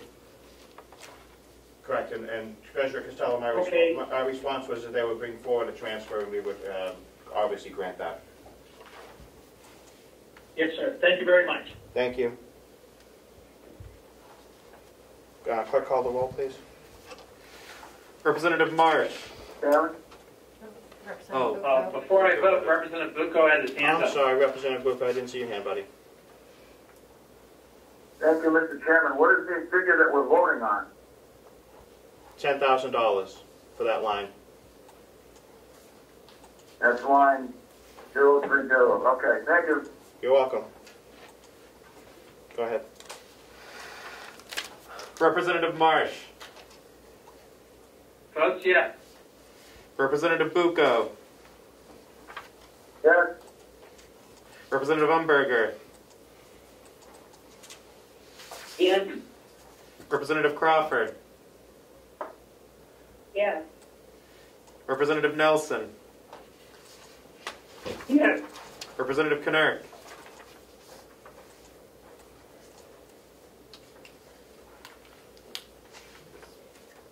Representative We Knurk? left for a period of time. Oh, we did. Okay. My bad. Representative Burrows. Yeah. Representative McDonald. Yes. Representative Woodcock.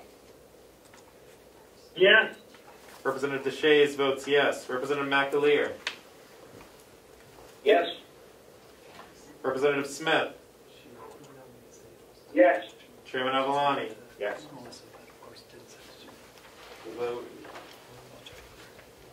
The vote's unanimous, 12-0.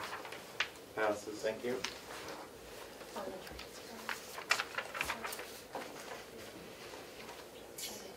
All right. Mr. Chairman? Representative Umberger. Yes. I'm talking about the education and conference line. Okay. I realize that this is a perk that the county attorney wants to offer. But there, I am sure, other people within the county complex that have student loans. And so it bothers me to some degree that we would highlight one particular office for this perk and not provide it to the other people that are working at the county. And that's just my comment. I realize that last year, two years ago or something or other, we approved money for clothing, so as a perk for the county attorney's office. And now we're asking for an additional $1,500 as sort of a perk for the county attorney. And so I don't know, I haven't seen recently how I know that we gave large raises to the county attorneys within the last 2 years. And I'm not sure where we stand in relationship to other counties on what the salaries are. And so I am just personally not willing to provide 4 people out of the entire county complex with a perk that other people in salaried positions are not offered. I'd like to make a comment, and hold on one, Representative Burrows, hold on 1 second. Okay, sorry. County Attorney? Thank you so much, and thank you for your comment, Representative Umberger. I would like to point out that it's not just for 4 people in the county. This perk is granted to other people in the county. People who attend training that benefits the county are reimbursed. Many of the nurses in the nursing home, if they attend classes, are reimbursed for those. When we hire law enforcement, we pay for their training in order for them to become certified so that we can hire them. It is one of the only positions besides law enforcement where we actually require that they have that training prior to them being qualified for the position. So the position is a little bit different than someone else. There are other people who have student loans. I'm not looking to refund the attorney's undergraduate loans. It's specific to a graduate degree that is required for them to have this position. And it is, you know, as I looked at it, it's about a month's worth of reimbursement out of the year that they pay for it. So it is something that is offered. It's offered to all the law enforcement in the county. We do pay for their training. We also pay for their clothing. We pay for their, even when they're not dressed in uniform, but if they're a detective and they have to have a suit and a tie, that is paid for by the county taxpayers. The county attorneys are also law enforcement, but yet we don't receive the same benefits that law enforcement does. I know that I heard you say that there was a big raise granted to the county attorney's offices. I can assure you that that's not correct. The county attorney's starting salary now is the same as it was at least 3 years ago. So even with inflation, they're now having less take-home money than somebody that I hired 3 or 4 years ago. Thank you. Representative Burrows. Thank you. I apologize for jumping in before, Mr. Chair.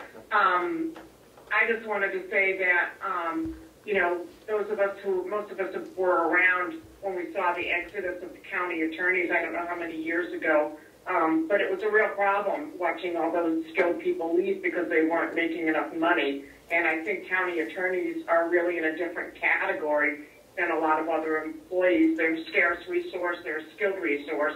So I think it's really imperative that we retain these people because I also think there's a cost and a disruption involved when people leave because can make a lot more money, obviously in the private sector or maybe even in another county.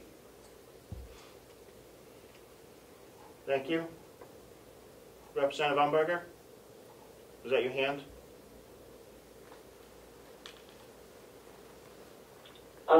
Just a question, if I could. Sure. What is the current starting salary for the attorneys? $62,500. Okay. And what is the highest pay that a county attorney is receiving at this point? In our office? Yes. Thank you. That's our deputy county attorney, and I believe it's $85,000. Okay. Thank you. Question, Mr. Chair. Representative Marsh. Thank you. I would like to ask, and this may have been answered and I just missed the answer or I've forgotten it, but do other counties offer this benefit? So I don't actually have an answer for you. I can tell you that the private sector does offer the benefit to a much larger degree. They actually pay almost all of the student loan reimbursements. So, you know, like I said, I'm doing my best just to hold on to the people we have. What we've seen in prosecution is that people aren't staying in prosecution. When I started back in the 90s, people were retiring from prosecution. It was a career. It's not seen as a career anymore. When we have a county attorney leave, it costs, on average, 200% of their salary to replace them. It takes at least a year for the new person to get up to a full caseload. And if I've lost an experienced person, what I'm doing is I'm now giving complex sexual assaults, domestic violence, negligent homicide cases to somebody who's fairly new. And so it does require a lot of resources to replace an assistant county attorney. So I'm trying to think of all the ways I can think of and being very creative to try to retain the staff we have. I don't see this as much as a perk as I do a retention benefit, because of the way that I laid it out, where you would have to be employed for the full 11 months prior to that as at the county attorney's office, and then you would qualify for the $1,500 reimbursement for your education expenses. A follow-up, Mr. Chairman? Of course. Yes, so am I understanding this correctly, that you're telling us that we will, in the end, be spending more money if we fail to provide benefits such as this to enable you to retain your county attorney? I believe that is the case. So as I indicated, I'm not trying to raise the starting salary on my attorneys. I have not done that. It's been $62,500 for many years now. One of the benefits to offering the other types of reimbursements, like we have for the court attire, dry cleaning, and then the student loan reimbursement, is that we don't, it's a reimbursement, so we're not paying retirement on that, we're not paying taxes on that. So it actually does benefit the county to offer it that way as opposed to raising the bottom salaries up.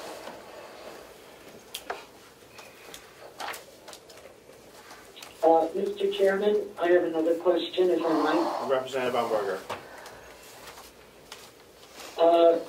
So, are you planning to send the money to the loan company? Since this is a reimbursement for their loans, as opposed to giving it to the attorney and hope that they, in fact, use it to pay off the loan? Thank you for the question. That's not my anticipation. My anticipation is that it's a reimbursement, just like we reimburse travel, just like we reimburse telephone. We reimburse a number of things, so it would be a matter of them, as I indicated previously, that they would have to show that they have law school loans for law school, and that they have paid at least $1,500 in law school loans over the course of the year, and then it would be a reimbursement directly to the attorney.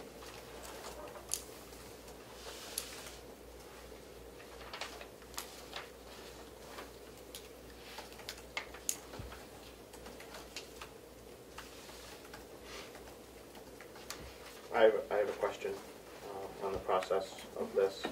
Have the commissioners reviewed your requirements for paying this out, and have they approved them?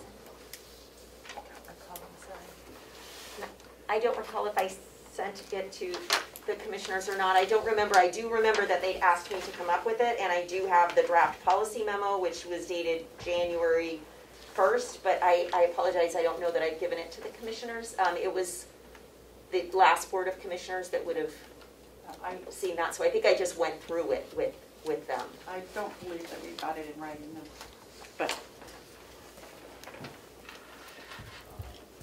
And a follow-up is if it's basically a reimbursement for something that needs to be validated, I think, especially from an employer standpoint, that the employees would have a clear understanding of that policy, how it works, and the commissioners should approve it as they are the heads of all the employees, just to make sure that everything is done correctly. And seeing as they've approved this, are you in favor of having this program?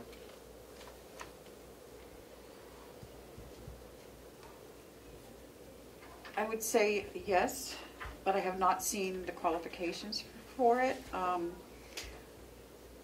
at the time, we were not giving the raises, so this was also to help her retain staff, so. Thank you. Did everybody get that? No, I did not. Sorry. You want to just yell it out again? Yeah, Representative Umberger, I had said, no, I don't believe that I have seen the qualifications for the reimbursement. And at the time that we did this, We did not approve the $1 an hour raise. We were going with the 60 cents, so this was also something to help her retain her staff. Thank you. Mr. Chairman? Representative Umberger? Yes, could we wait on this until our next meeting to make sure that the policy that the county attorney is thinking of putting in place, that the commissioners have actually put it in place? I would think we could hold off, Representative Umberger, until our next meeting. Our next meeting is going to be relatively quick, so I would probably say at a future meeting we could bring this back up. Okay, whatever. Yep. Thank you. Do we have an updated number? Representative Woodcock, was that a question? Yes, please. Thank you. I know Representative Umberger's comment, is she talking about the whole budget or just that line item? Oh, I'm just talking about that line item. Thank you. I'm looking for a new bottom line number. I have it for you. Mr. Chairman? Yes, Representative Bottom line Bosch? number I have right now is 733,272. Thank you. Representative Umberger, if the commissioners approve that policy, are you okay with leaving that number where it is?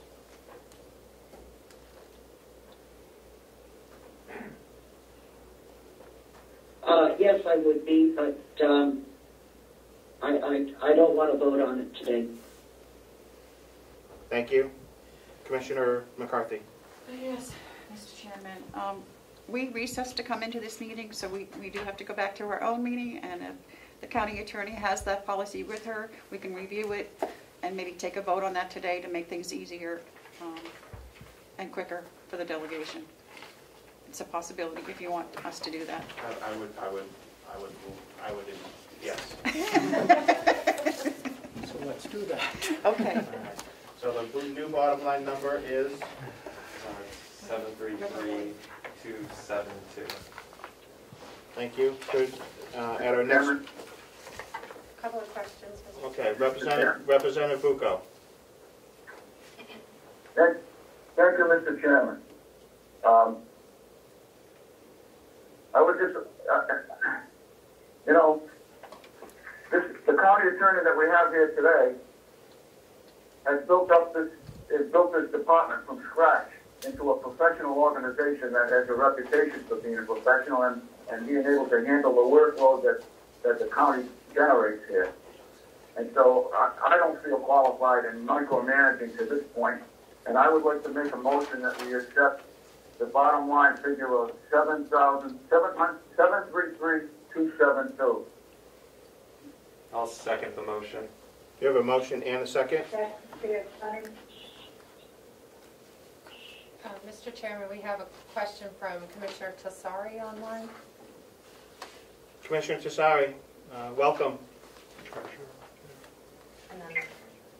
Thank you, Mr. Chairman. I thought I heard Chairwoman McCarthy say that we would review the policy today, and I was just wondering if the policy is reviewed today, if someone would mind emailing it to me sometime via Zoom. Of course. I'm seeing heads nodding all around. Thank you. Thank you. Thank you, Kim. Treasurer Costello. Thank you, Mr. Chairman. It's extremely difficult to hear Commissioner McCarthy speaking. Unfortunately, I think at the same time, Commissioner Platt is sitting beside you shuffling papers, which is a background noise that disturbs what we're trying to listen to. Thank you. Mr. Chairman? Thank you for your comments, Treasurer Costello. Representative Woodcock. Thank you, Mr. Chairman. As regards Representative Bucco's motion, Tom, can you tell you where what does that do for the money we were just talking about in terms of the 017 account? Between you and Representative Marshall, where we were, the total. Mr. Chairman? Representative Bucco, would you like to clarify? So, we're starting with the Commissioner's proposed budget of $764,272. We subtracted $21,000 from line, whatever line this is. I think it's 29, 029. Oh, it is. And then we also subtracted another $10,000 from 030. And that's the bottom line figure that it was $733,272. And I would also remind the members that this is the second time that the attorney has been back here already. We're going to have her coming back here for every line. I mean, I don't feel qualified in micromanaging that department. I think she's done a great job over there. Thank you, you, Representative Bucco. I appreciate your comments and concur. Thank you, Representative Bucco. Mr. Chairman? Representative Umberger. Yes. I certainly agree that the county attorney has done a really good job. I'm not arguing that at all. And, but as I said, and although she indicated that other people get training, I agree with that. And this is training. The difference, in my opinion, is that this is training that occurred prior to their being hired. And the other folks are getting training based on the requirements of the job. Now, you can circle that argument around and say, well, they got the training beforehand. But I still feel that if someone in the nursing home has a master's degree in nursing, that is a requirement for their job, then they probably should also get this sort of reimbursement. Because what her argument is that this is a requirement for the job. And so any education that is a requirement for the job, it shouldn't be limited just to the county attorney's office. And that's my only complaint. And that the reason that I asked for whether or not this had been approved, or you asked if this had been approved by the commissioners, the county attorney does not have to come back once the provision is approved. All we want, all I care for, and I think what the chairman is asking for, is for an approved position from the commissioners. And to me, that does not require the county attorney to come back. And so that's, whatever you decide. If you decide you want to vote today, then I'm going to vote no. If you want to wait, then I will more than likely vote yes. Thank you. Mr. Chairman? Representative Bucco. Yes. Well, I'm assuming that since it was already in the budget, that the commission has already approved it. However, there's a motion on the floor that's been seconded, and that if you don't appreciate it, you can vote against it. So I would call the question. We have a motion to call the question. Do we have a second? Second. Thank you. Clerk, call the roll for calling the question. Representative Marsh. Yeah. Representative McConkey. To call the question, yes. Representative Bucco. Yes. Representative Umberger. Yes. Representative Crawford. She had to leave at 4. Oh, she left before. Okay. Representative Nelson.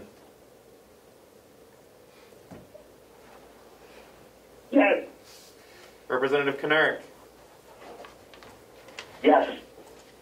Representative Burrows. Yes. Representative McDonald. Yes. Representative Woodcock. Yes. Representative DeShays votes yes. Representative McAleer. Yes. Representative Smith. Yes. Chairman Avalani. Yes to call the question. Motion passes 13 to nothing. Thank you. Call the roll for Representative Bucco's motion. And could you repeat it for everyone? Yep, I just have to finish writing down that we called the previous question. And the motion was Representative Bucco, and the second was Representative Woodcock.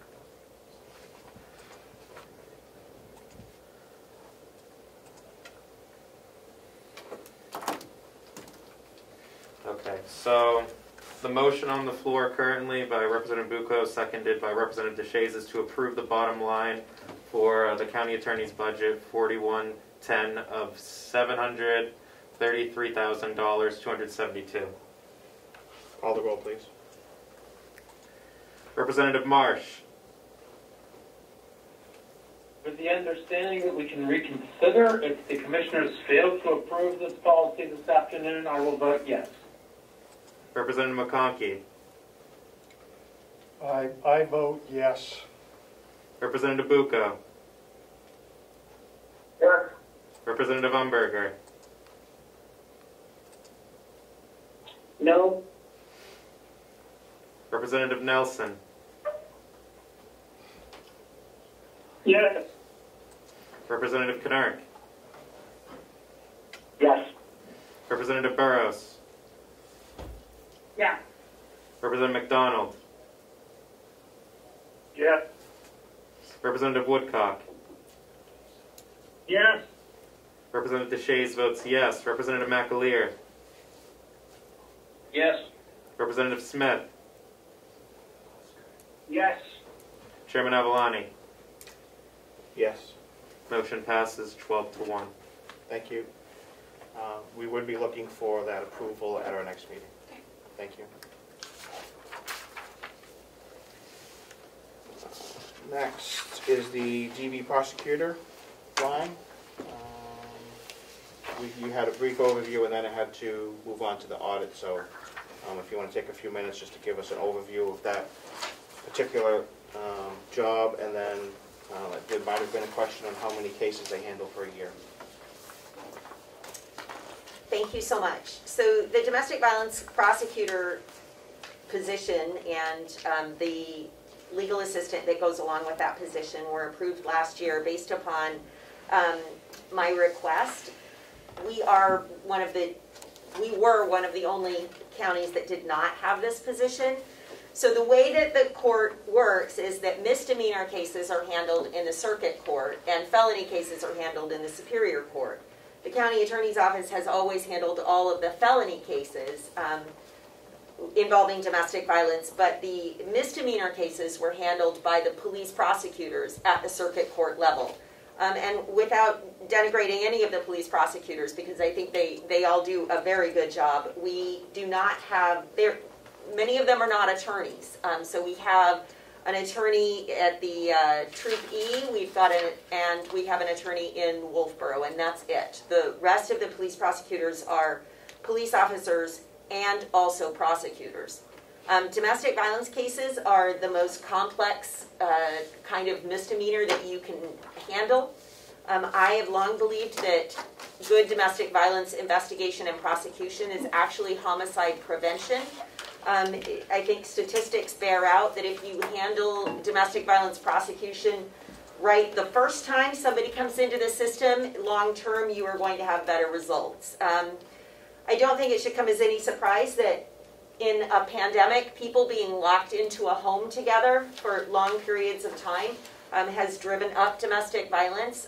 We had anticipated about 100 misdemeanor domestic violence cases in 2020, and I believe the actual number filed in the circuit court was 134.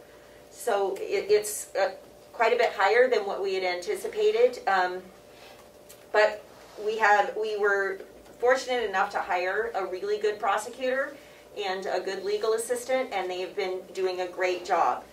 The best practices for domestic violence prosecution is to call for a dedicated domestic violence prosecutor. That is best practices from the National District Attorneys Association, from the International Association of Chiefs of Police, from all of the various victim services and victim advocacy groups. That's how we get continuity across the county. What we were finding is that when we would get a felony domestic violence case, oftentimes there were misdemeanors on their record that were handled at the circuit court level. Some of them handled very well, others not so well.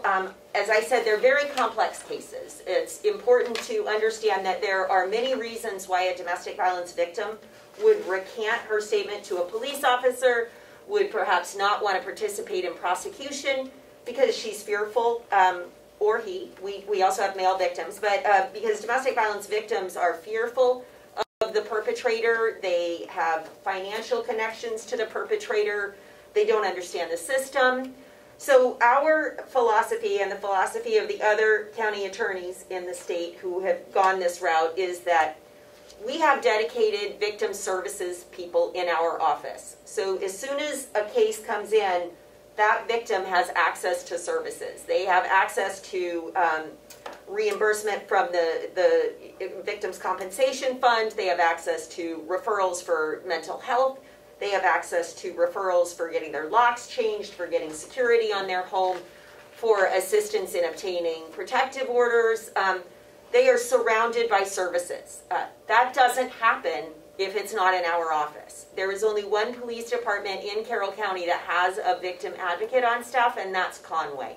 So all of the other police departments do not have those services. And it would often take until a felony was committed before those services were able to be offered to a victim. And that's unfortunate because most times, you know, we can handle things at the misdemeanor level and hope that they don't get to the felony level.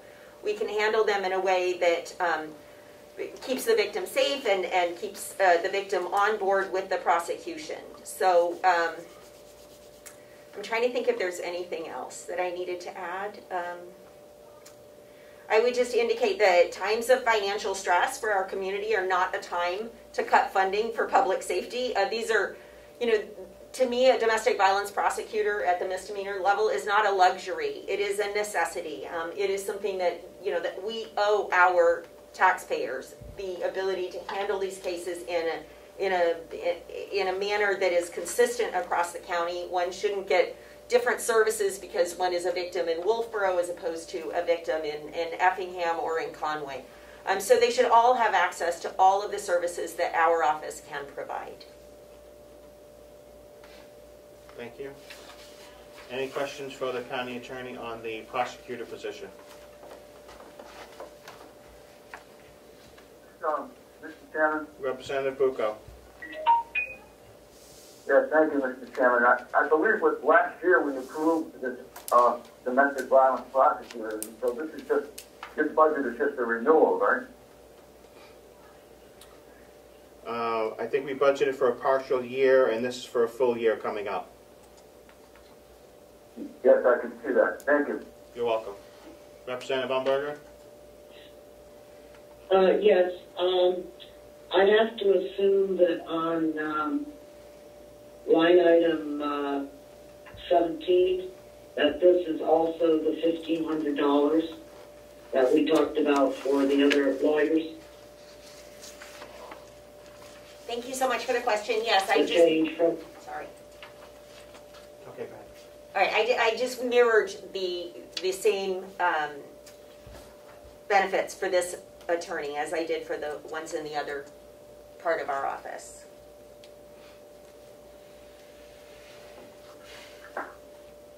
Thank you. You're welcome, Representative Umberger. Any further questions?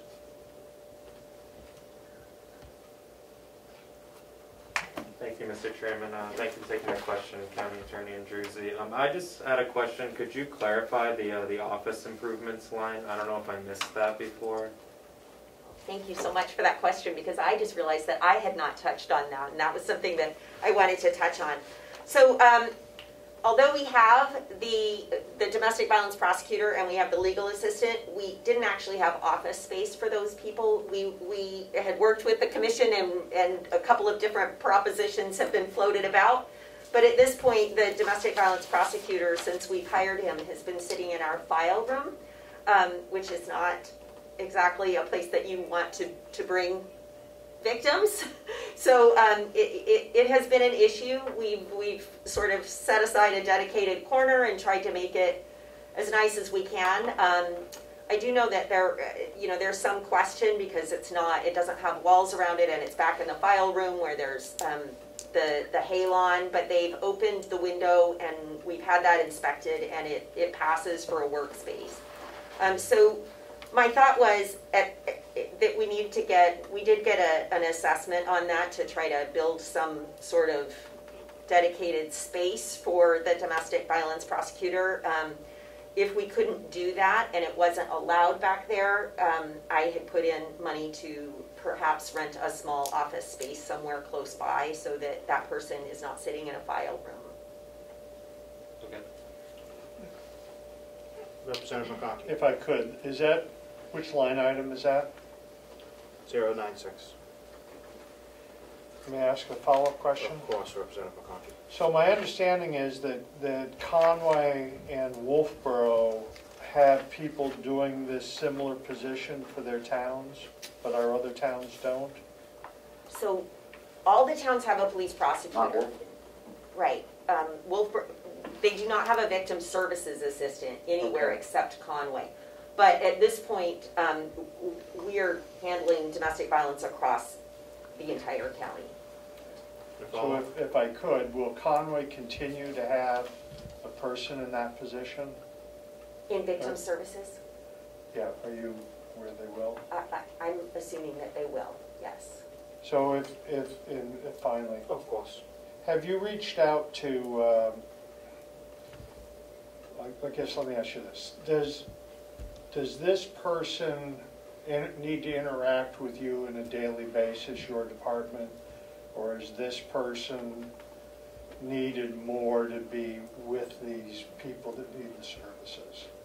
I guess my question is, we have a shortage of office space, but where this seems to be of great benefit to all of our towns, is it possible that one of our towns could step up and offer some space for this?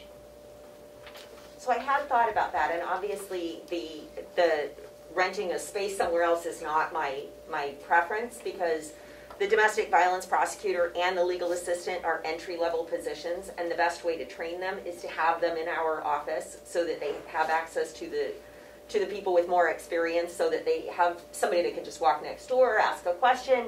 And also our victim services people are located here in this building, and there is near daily, well, it is every day, but it's interaction between those people.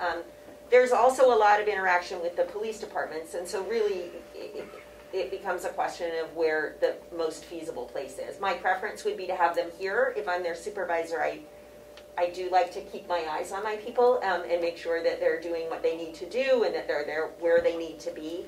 So my preference would be to find a space here in the county, or to be able to modify the space that we have so that it is an actual office where they have some privacy. That is my biggest problem, is that in the back, in the file room, that is open to the IT department here in the county. And so when our domestic violence prosecutor has to take a private phone call with the victim, they actually have to go find somebody else's office to use so that they're not sitting back there. Thank you. Mr. Chairman. Representative McDonald. Thank you, Mr. Chairman. Thank you, County Attorney, for taking my question. Have you sent out letters to all the local PDs as the Chief Law Enforcement Officer, advising them to funnel all their domestic violence cases to your office? Thank you so much for the question. I have, actually.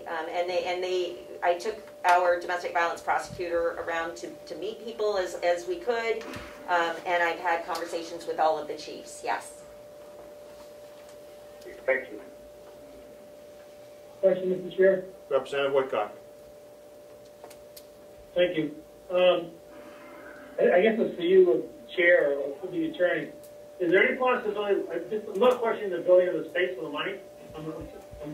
Why wouldn't that be in a different budget? Why wouldn't that be in our facilities budget or our maintenance budget for the county building? Good question.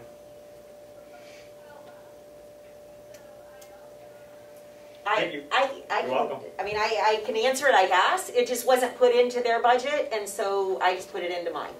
Because I'm the one that is looking for it. Thank you.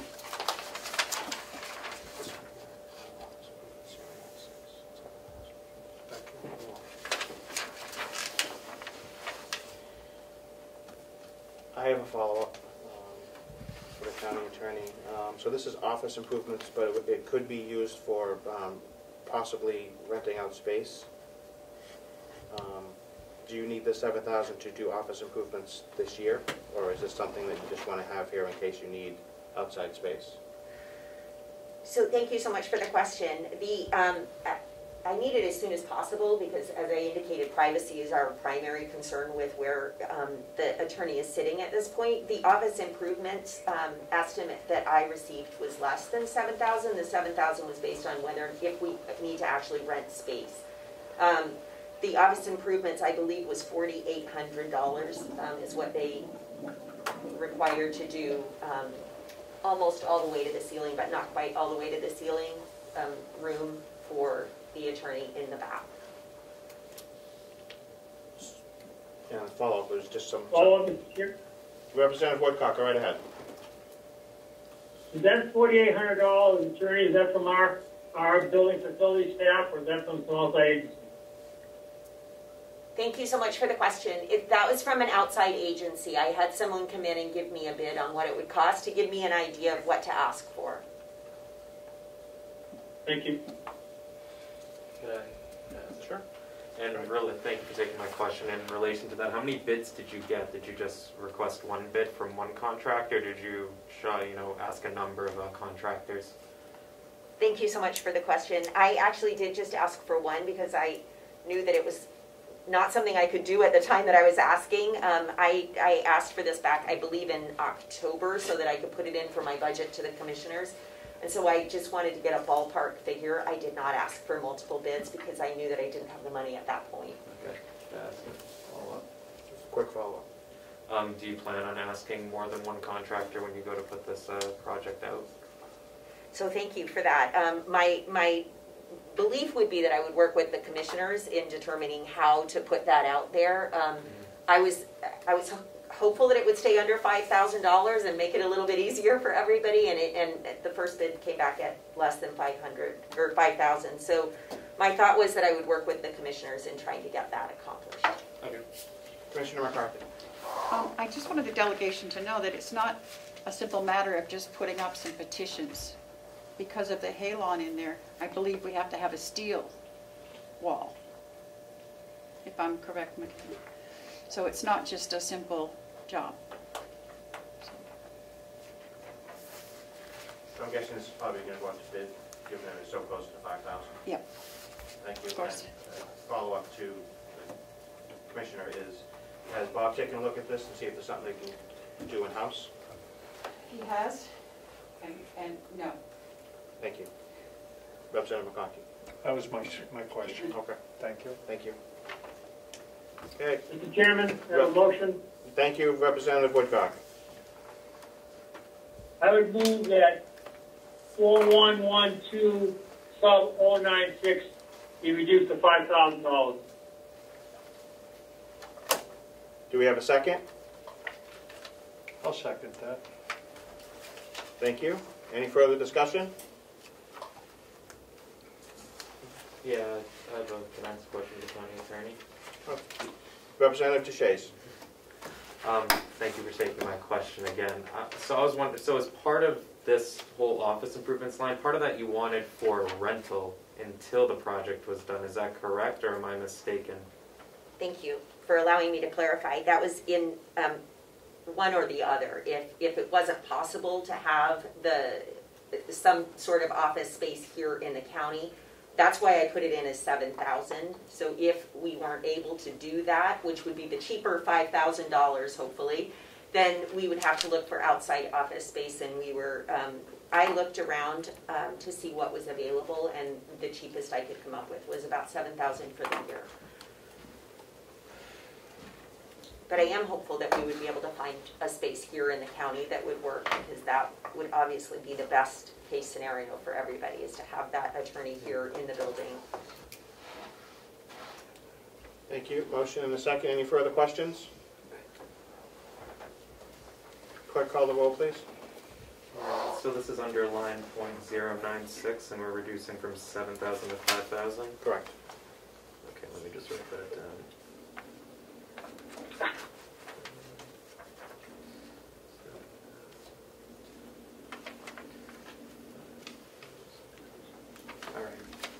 All right. Representative Marsh? Yes.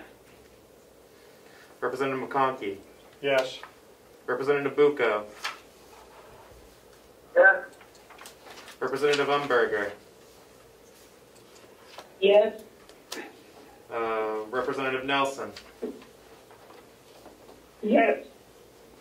Representative Knurk? Yes. Representative Burrows? Yeah. Representative McDonald? Yes. Representative Woodcock? Yes. Representative DeShays votes no. Representative McAleer? Yes. Representative Smith? Yes. Chairman Avalani? Yes. Motion passes 12 to 1. Thank you. Do we have a subsequent motion? Representative Bucco? I have a motion. Thank you. Thank you, Mr. Chairman. I would move the bottom line number for the DV prosecutor at $130,628. Representative Marsh seconds. Thank you. Motion and a second. Any further discussion? Clerk, call the roll. Mr. Chairman, could you repeat that dollar figure? I'm sorry. Sure. It is 130,628.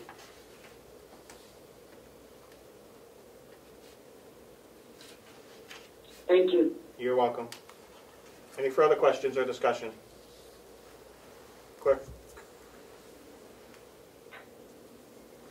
Representative Smith, was that a hand? Oh, nope, I was just hitting the mute button. Thank you. Clerk, call the roll, please. Representative Marsh? Votes yes. Representative McConkey? Yes. Representative Bucco? Yes. Representative Umberger? No, not until the commissioners come back with their policy on paying attorneys. Representative Nelson? No. Yes. Representative Knurk? Yes. Representative Burrows? Yeah. Representative McDonald? Yes. Representative Woodcock? Yes. Representative DeShays votes yes. Representative McAleer? Yes. Representative Smith? Yes. Chairman Avalani? Yes. Motion passes 12 to 1. Thank you. The grant, we can do that right now while you're here. The victim witness grant? Yes. There are no changes, I believe, from last year. Thank you. 32.5. That's correct. Do we have a motion to accept that grant? So moved. Thank you, So Representative. moved. Thank you, Representative McConkey. Representative Marsh, was that your second? That's correct. Thank you. You have very good hearing. You're getting there. Any discussion? Clerk, call the roll. Representative Marsh. Vote yes. Representative McConkey. Yes. Representative Bucco. Yes. Representative Umberger. Yes. Representative Nelson. Yes. Representative Knark. Yes. Representative Burrows. Yeah. Representative McDonald. Yes. Representative Woodcock. Yeah. Representative DeShays votes yes. Representative McAleer. Yes. Representative Smith. Yes. Chairman Avalani. Yes. Motion passes unanimously, 13 to nothing. Thank you. Ms. Siemens? Mr. Chairman, would you like to approve the same amount for revenue on the other side for that grant? I would love to. Sure, the line for the clerk, the line number is 200, 4,000.033. Wait, what was that again? 200, 4,000. Yep. 033. I got that. What line is that under again? 200.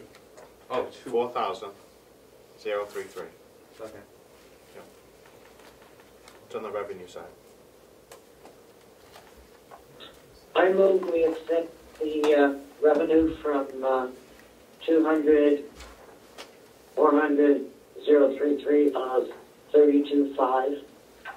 Second. Thank you, Representative Umberger, and that was Representative Woodcock. Yes, sir. Thank you.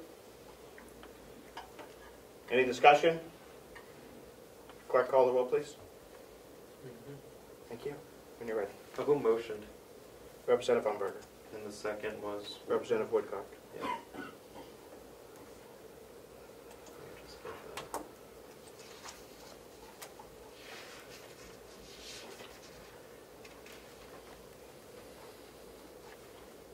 Okay, Representative Marsh. Vote yes. Representative McConkey. Yes. Representative Bucco. Yes. Representative Umberger. Yes. Representative Nelson. Yes. Representative Knark.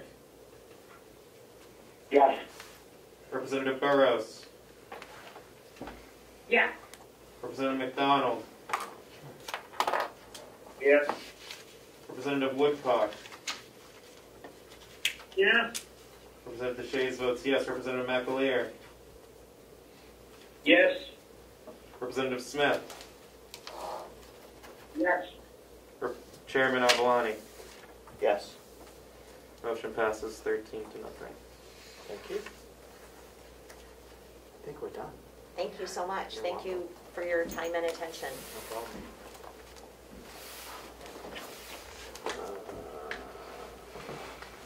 Director DeWitt, you're next.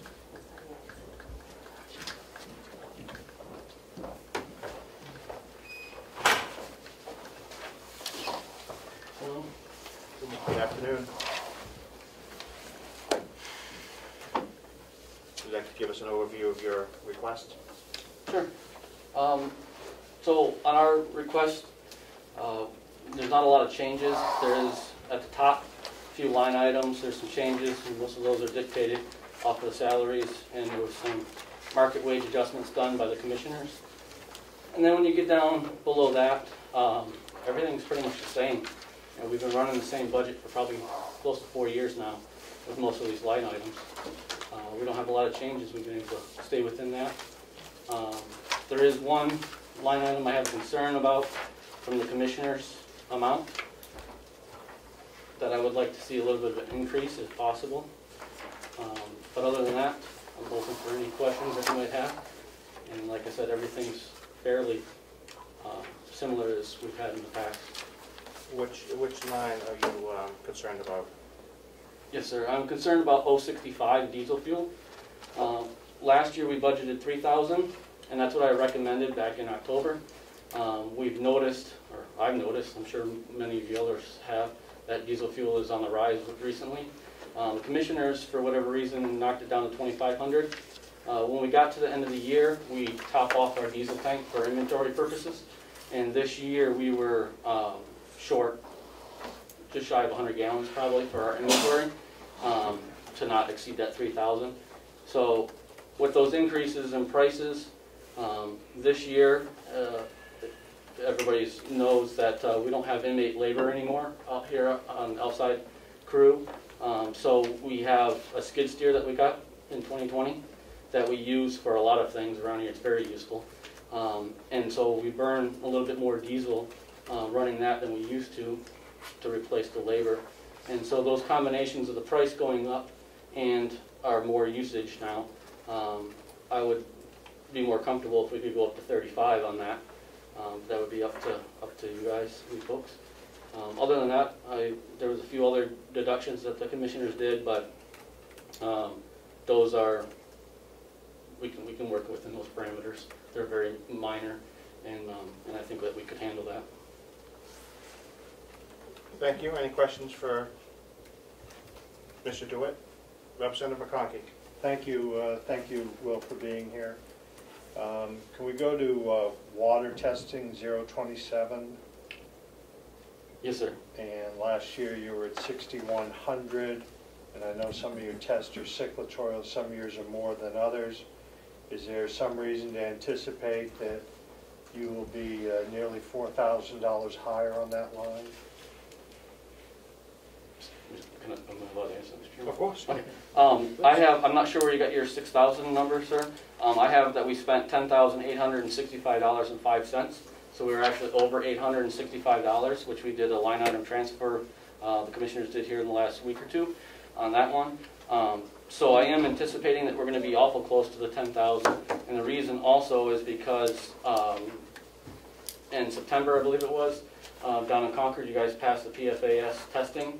Or the previous, whoever did down there. Those guys. Okay, and so we tested in the fourth quarter for that. We have to test 4 quarters in a row, so we have the first 3 quarters to do, which comes out to about $2,350 just on those 3 quarters of testing there. So I think that we're going to be under the 10,000. I think we're going to be close. If we are over, I think it'll be a minor amount that we can adjust. Yeah, I don't have an issue. I have different numbers here. I show it 7,000 as opposed to 10,000. Is there in your paperwork that was provided my favorite sheet, which is the amount of hours and so forth on all of your vehicles and your listing of vehicles that you have and equipment? I don't have that with me, but I could definitely get that for you. If you could send that along and update your mileage on it and hours, skid steer and that sort of things that have hours. If I could. Of course, Representative McConkey. So, at what time would it be appropriate to, well, let me ask you a question. So, you've been without labor, and when I look to the income side, I see we're doing nothing with wood.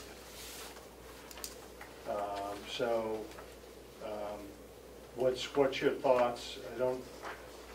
I haven't heard that you're going to end up with more help in the jail and so forth.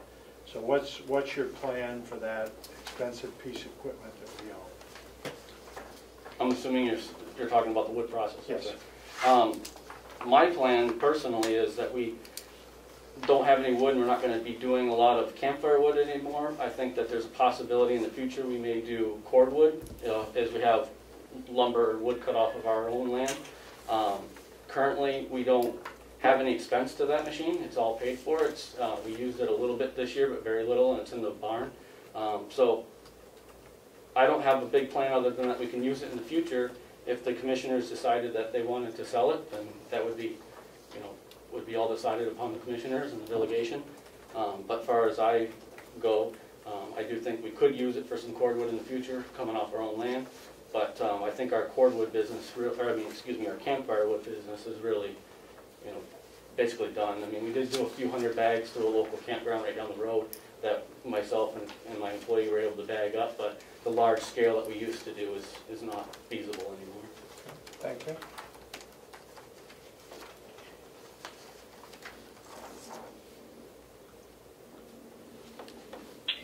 If I might, Mr. Chairman? Of course, Representative Umberger. Yeah. Did I hear Will say that the commissioner's proposal was fine with him, except for diesel fuel?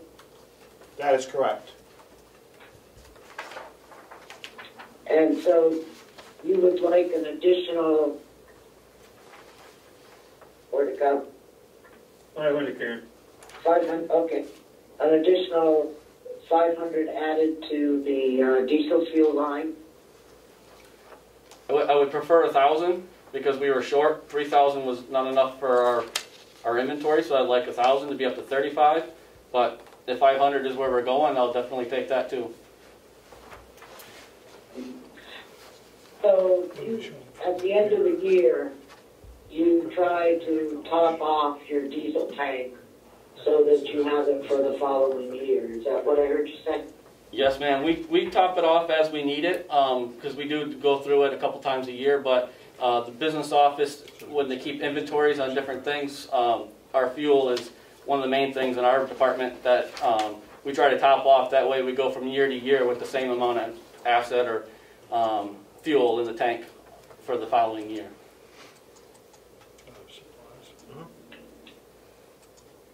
I would like to move an additional $500 to line 65. Second. Mr. Chairman? 1 second, as soon as we find out who the second was, because my ears are deceiving me. Representative Woodcock. I was, Mr. Chairman. Thank you. You got in there quick. Representative Marsh.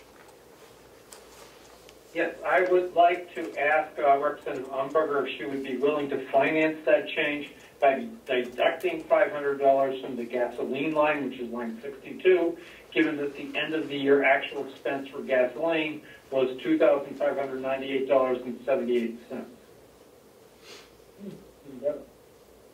I certainly would accept that amendment. Do we have Question, Mr. Chair.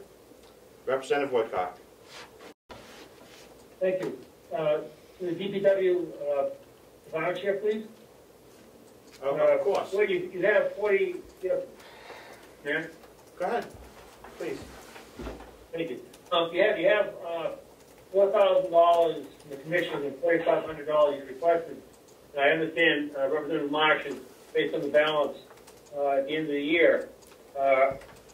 Is that really $4,000 really a reasonable figure, or can we easily move that down? I would. Have you seen that pretty close? I would say that we could do that down to 35 to take and move that 500 over. And the main reason I would be okay with that too is we're now using our backhoe a little bit more too with the plowing, so we're using more diesel in certain vehicles and less gas in others. So I think that would be a reasonable compromise to move that 500. Thank you, Mr. Chairman. Thank you, Mr. Representative Marsh. Representative Marsh made a motion to remove the 500 from gasoline. Do we have a second? Second. Thank you. Is that an amendment to I the think previous that's motion? an amendment to my motion. Yes, it is. Yeah. Yep, we got it. So who seconded that, you said? Okay, sorry. Representative Woodcock was the second on that amendment. Mr. Chairman, would it be less burdensome if we just withdraw our motions and make a single motion so we have to do one roll call? I would definitely, I'm pretty sure the clerk would appreciate that, and I would definitely appreciate that. Please. All right. Then let's make it so. Thank you. I will move that line item 062 be reduced to 3,500 and line item 065 be increased to $3,000. Thank you, Representative Umberger. Do we have a second? And I will second that. Thank you, Representative Marsh. Any further discussion on those two lines? Clerk, call the roll. Representative Marsh. Votes yes. Representative McConkey. Yes. Representative Bucco. Yes. Representative Umberger. Yes. Representative Nelson. Yes. Representative Knurk. Yes. Representative Burrows. Yeah. Representative McDonald. Yes. Representative Woodcock. Yes. Representative DeShays votes yes. Representative McAleer. Yes. Representative Smith. Yes. Chairman Avalani. Yes. Motion passes unanimously, 13-0. Thank you. Representative McConkey. Thank you, Mr. Chairman. Is it all right to speak of another line item? Of course. Thank you. Will, could you take me through, now I think I have the right sheets, 029 supplies, last year bottomed out at basically $4,500 and $7,000 is what's requested. Yes, sir. We got a new round baler, as you're aware of, last year, and a wrapper, and so we buy the wrap and the net wrap for the two different machines. I was able to buy that product from a local farmer here in New Hampshire, which saved us a lot of money to buy it that way versus having to buy a whole pallet at a time. I'm hoping that that'll still be the case this year, but if not, for whatever reason, that he isn't able to order tractor-trailer loads at a time. That's kind of what happens in the farming communities. They'll order tractor-trailer load at a time, and then all the local farmers will go and get what they need from him. If that doesn't happen for him, then we're going to have to buy it at a pallet at a time, which we'd end up buying more than we need in that season. It'd still be used the next season, but I have to lay out that amount of money just to get it, if that makes sense. So that's why I've been concerned to make sure I keep enough money in that line item. Obviously, when I was able to save this year, we didn't spend the money. We're not going to spend it if we don't need it. Thank you. A question, if I could follow up. Going back to diesel, where your tank that we're buying diesel fuel, we're buying off-road diesel? Yes, sir. Okay.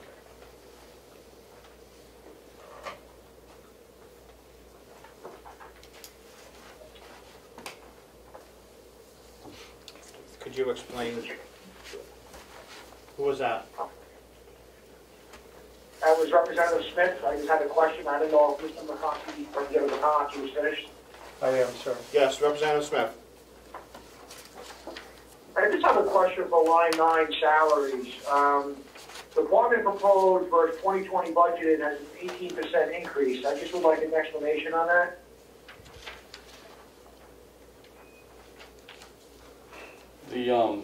What the commissioners proposed was 60 cents raise, and then they also did some market wage adjustments based off of the HR's analysis that they did.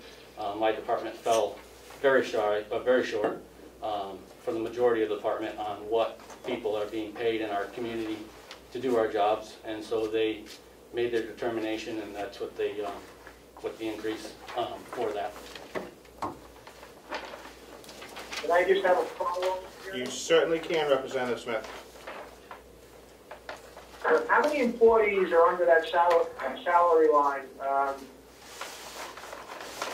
That total number there.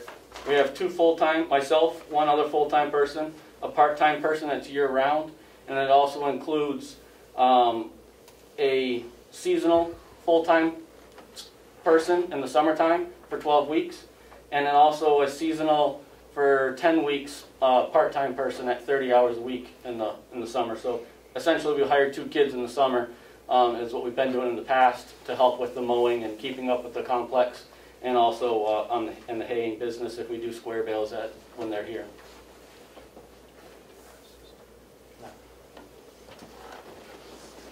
Representative McConkey. And thank you. And my question, Will, is for the commissioners. Could we have a copy of this wage analysis so we could take a look at that and see where the comparison is? I'll get it to you. Because I look at our budget and see where we are, and I'm not saying people aren't worthy of wages. I would just like to see that. Okay. And I'm wondering, Mr. Chairman, do we have to pass this budget here today, or allow us some opportunity to get some more information? Nope, today is a review, and if everything went well, we could pass it. If there's questions and we need follow-up information, we could certainly schedule this for another meeting. Thank you. I would hope that we could put it off to the next meeting. I would think to a further meeting, but next meeting Yes. could possibly be Monday. Yes. Okay. Thank you. Do you want that wage analysis for the whole county or just? I think it'd be nice to see the whole county. I don't want to single out this department. Thank you. Any further questions on the DPW budget at this time? Excuse me, Mr. Chair. I assume that will be sent to all the representatives? It will be. Representative Umberger. Okay, thank you very much. Thank you. Question? Representative Nelson. How could we get it in time if it's mailed to us because Monday's a holiday? We won't be taking this up on Monday. Oh, okay, I'm sorry. Yeah, thank you. You also have a, was there another question? I have one more question, Mr. Chairman. Representative Smith, please. Line number 75, sand, salt, and ash. Is that put out to bid? And which vendor do you get your sand, salt, and ash from? Yes, sir. No, that's not all. It's a combination of several things that are purchased in that line item. So it's we only do salt now, and then we buy the salt from Granite State Mineral. I believe it's where all the municipalities, we get it off the state bid price, same as DOT does. Comes out of Portsmouth, I believe. We buy it by the tractor trailer load, and then we also buy the ice melt that is used on all the walkways around here. It's a special ice melt, so that way it's not as damaging to the floors as people track it into all the buildings here on the complex. And then a portion of that line item is also spent, usually it's under $5,000 a year that we use for fertilizer for our hay fields. So that's that line item has basically 3 different places that we purchase from. Thank you. Representative Shays. Thank you for taking my question. I was just curious, are any of the products that you buy under this line 75, do any of them cost more than $5,000? Thank you, sir. Not at any one purchase, no. Salt can be, the amount of salt, usually when we get it in, it's around $2,000, just under $2,000, between $1,800 to $2,000 per truckload, depending on how many tons I have on and what the price is going. So I buy that, and then I don't buy another one until that's getting low. And so sometimes there's been winters where I've bought 4 loads. Most winters it's 2 to 3 that we buy, so it'll be in 2,000 increments. So yes, it might be over the 5,000, but we buy it in different increments, and we are getting the bid price that the state goes out to bid for, just like DOT would be, because we're a municipality here. Thank you. Any further questions on the DPW budget at this time? You also have a capital reserve for a water tower. Yes, sir. Would you like to speak to that? Yes, sir.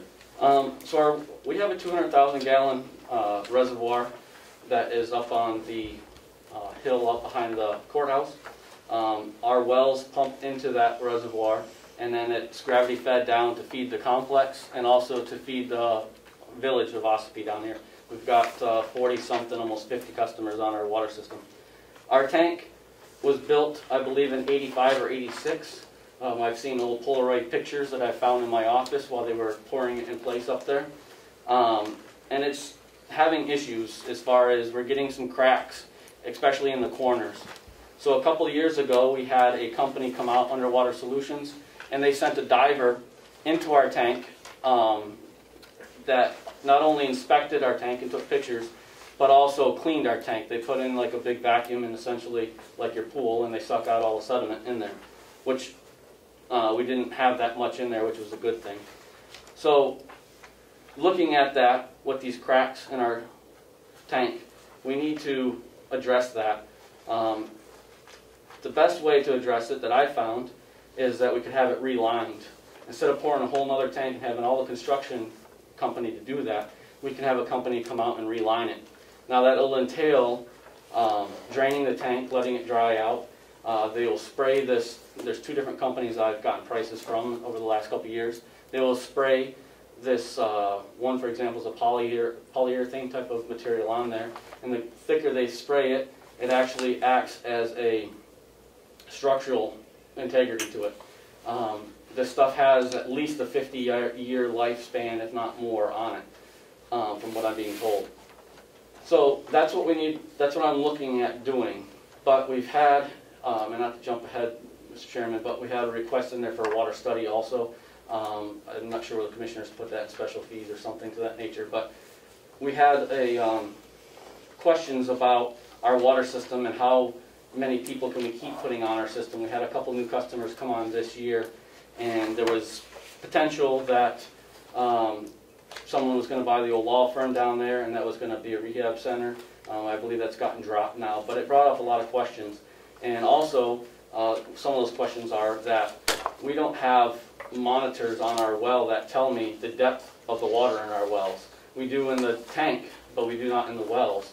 And we're seeing considerably more drought years, as we all know, and I would like to have the ability that we can monitor what's in our wells. And there's some other questions that that study is looking at. So I'd really like to have the study done to determine where we're at and where we need to go before we look at relining the tank, because if they come back and say we need a bigger tank, then why are we going to spend all this money on that size of a tank that we have? I don't think that's what they're going to come back with, but I'd like to put that stone out there first, that we get the engineers to do that before we look at relining the tank. And that's kind of come up this year. So in 2020 we put, I think it was $150,000 to the side, and then we asked for another $50,000 this year to be up around $200,000. It's looking like to have this done, we're looking close to $100,000 just for the spraying, but then we're going to have to disconnect. We're going to have to put a temporary water collection out there that we can still feed the system, because it's going to have to be drained to dry and drained for a good week probably. So there's going to be a lot of other costs besides just the spraying of this stuff. And so that's where we're looking at, you know, if we're at $200,000 and we have budgeted for it, we're at a good spot to do that, I think. But again, I want to have the water study done to see what we need before we invest this money. And there are now companies that are doing, when I was looking at this over the last couple of years, some companies just come in and spray, but now there's companies that we can go out to bid that'll do bolts to nuts and do the whole thing, so they can help us with disconnecting, having a temporary service, and getting the whole thing accomplished. So that's kind of where we're at with the water system. We had our inspection a couple of years ago. It was noted through DES that, you know, these problems exist with our tank, and that we were working on a plan and moving forward, and that's what we have been doing by getting the money budgeted and looking at the options to do. And so I'd like to continue that this year, and then hopefully, you know, be able to, if we have the funds to do it, hopefully be able to accomplish this task and secure our water tank much better than it currently is.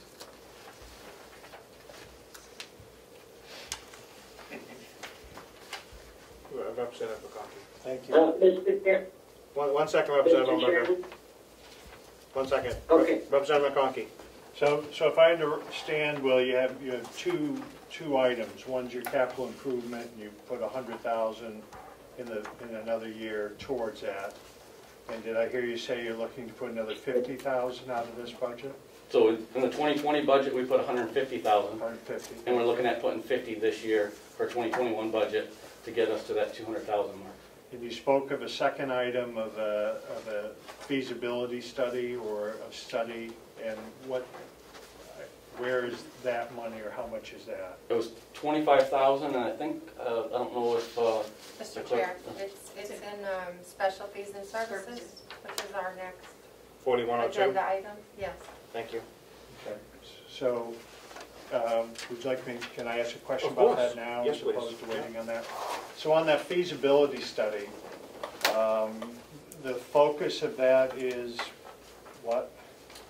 we haven't, I got an estimate from, I believe it was Woodward and Curran has been helping me with that. So we want to focus on what do we have for a supply, and how much demand can we supply with that supply. Essentially, can we add more people on? If we can add more people on, how many? Because we're getting requests to add on, and we don't necessarily know that we can supply that add-on. So we're looking at that to be the biggest part of it, and also at how our current system is set up to put in putting some monitoring abilities in our wells, so that we can track what's going on level-wise in there, which most systems have. Follow-up? So as part of that, where it's nice to see what your capacity is and what you could provide, is part of that study the reverse that says we are providing service for these people, we've opened up new services on a questionable volumed water system, and what the cost of our product delivery should be? Is that also part of it? My understanding, have the rates been raised in 2 years since I was gone? As far as I know, they haven't been raised the whole time I've been here. Yeah, that's, how many years that was? We're going on 13 now. Yeah. So I would hope that part of that study would be both those items, and you know, what it's going to cost for the delivery, and if we go through a $250,000 renovation of the tank, which what you're describing is sound compared to what the price to replace that tank is, but the county, I don't think we should bear the cost of that going forward. So I would hope the commissioners are working on that, and if you're going to spend that kind of money, I would hope that would be worked into that study. Would you believe? Thank you, Mr. Chairman. You're welcome. Representative Umberger. Yes, I completely agree with what Representative McConkey was saying. I noticed that the water system study, SUDY, is the commissioners have proposed $20,000, and I guess that Will, do you think that $20,000 is going to be sufficient to do the water study? Based off of talking with the engineer that came out and I walked him through our whole system, yes, he gave us that number with the understanding that it's going to go out to bid. We're going to modify, just as Representative McConkey said. So I think that it's going to come in under that, but I was recommended that we should budget that just in case, but I'm confident that's going to come under that price. I just don't know what. Okay. And so the $200,000 that you will now have in your capital reserve, that will cover repairing the tank. That is the hope, yes, ma'am. Okay. And then the study that will be done, you'll do that first, obviously, to make sure that, well, obviously the guy that came and looked at your tank and dove in must believe that the tank is sound, or he wouldn't have recommended this polyurethane stuff. But so for $70,000 this year, you should have a pretty good idea of what is going on with the water system for the county. Yes, ma'am. Okay. And I totally agree with McConkey that it's probably time to look at what is in fact charged and how it's charged between the complex and the residents that you serve. And I don't know if you know how much water the complex uses and how much water the residents use, so that you can fairly distribute the cost between the two areas. Thank you. Thank you, Representative Umberger. Follow? Did you? No, I understood that. A rough estimate, and obviously we could narrow that down, is probably 70% or a little bit more of our water produced is used here on the complex, and the last 25 to 30% I would say would be our down in the village. But that's just a rough estimate off the top of my head. We would have to run the numbers to verify that. But thank you. Follow Representative McConkey. And just easy, I probably know the answer to this. The people that are paying a fee for our service down in the village or wherever, they're metered. Yes, sir. They're all metered. Yes, sir. So, okay. Thank you. Good. Any further questions on the water tower and the water study? Seeing none, we'll move on to, you have a capital reserve and a capital expenditure, 9,494 for 52,000. Would you like to elaborate on that to us? yes, sir.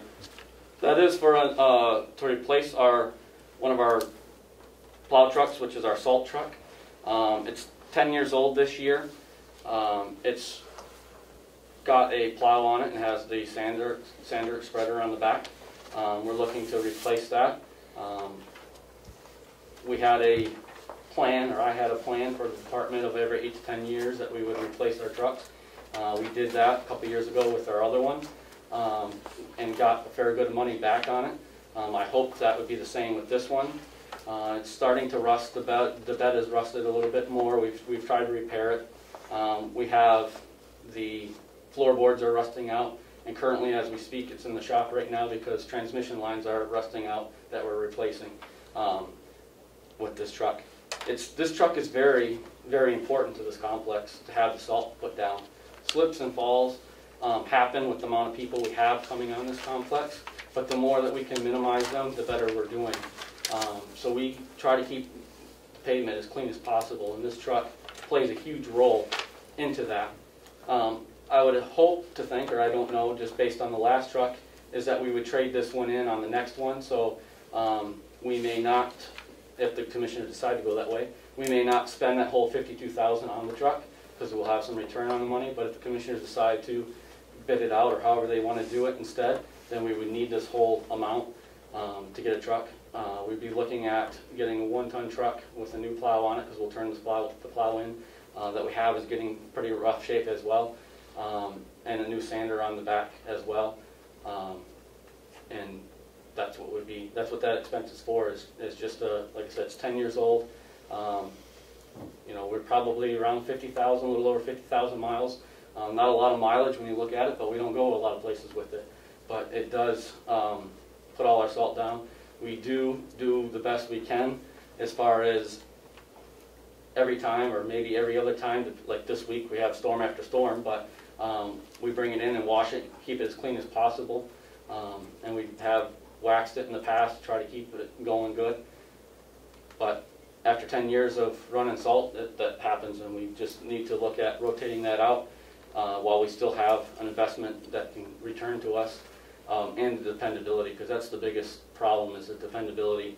I can't, it's kind of been a stressful day having transmission lines down. I know we're not going to get some more snow till Saturday, but that's just a crucial piece of equipment to this complex for everybody that comes on this complex.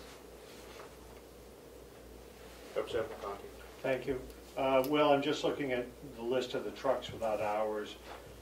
So this is the 2012 GMC 2500 truck, is that this one? Yes, sir. And that's got a plow and salt spreader on it? Yes, sir. And you're looking there for how much money? Was it 50,000? Give or take. I'm not sure. It might be 52. I don't have that number in front of me, sir, but right around that ballpark. 52. Yes, 52,000. Okay, thank you for that. And so you have you have two plow trucks presently. Hello? 3 plow trucks, the 1-ton, the 2019, the 12, and the 2002. So you have 3 plow vehicles. And you're starting to use the backhoe more, which we've owned for a long time with the blade, so that's great. But that's what you have. You have 3 vehicles? We do have 3. The third one, that's the 2002 dump truck. That's more of a backup. It doesn't get used for plowing that much. It has the big rack body on the back. It's hard to see when you're plowing here in front of the nursing home. And we use that for many other things on this complex. But it does have a plow that we can use for a backup if we have a truck go down. And on a typical plow storm, how many people are plowing? Typical storm, we have 3, but we'll have a 4th one. Often Bob Murray will fill in. If we're getting just hammered with snow, he often comes down and will jump in the vehicle for us and help us stay on top of it around shift changes if we need that. But typically it's 3. What kind of shape's your 1-ton in the 2002? I'm sorry, Mr. Chairman, so I can't follow. Follow, of course. Thank you. So you got a 2019, 2012, and the 2002 that you're using for plowing. And I'm sorry, the GMC is the 2012 we're looking to replace. Yes, sir. Okay. When you bought your skid steer, if I could. Of course. When you bought your skid steer, that's also being used for snow removal? Yes, sir. You find that handy as can be, don't you? Extremely. I don't know how we did it without it. So what do you have? Do you have any snow attachments for that, or just a large and a small bucket? No, we just have 1 bucket, and we have a 6-foot snow blower that goes on it, that we do all the walkways at the nursing home here. We do the perimeter of the jail when the right snow conditions and the amount of snow, and it works very well. So you have a blower that goes on it? Yes, sir. Okay, thank you.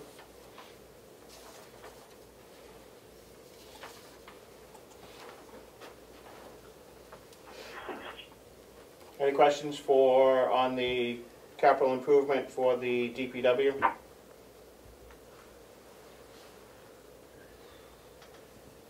Thank you. I have a couple. The 2019 Ford F-250, can you not put a salt spreader on that? No, sir. We use that for our brine spreader. So when we put brine out on the roadways, that truck is set up to hold the brine spreader. So we have to have the 2 different pickups that one has the salt spreader, one has the brine when we put the brine down. We haven't used as much brine this year because we haven't had as much rainstorms. Tends to be when we have the rain in the wintertime. After the rain comes through, it washes off all of our salt residue that's been built up on the pavement, and then we come back through with our brine spreader and put the brine down to get that residue back on. So that's what we use that truck for, and that's what it's set up for.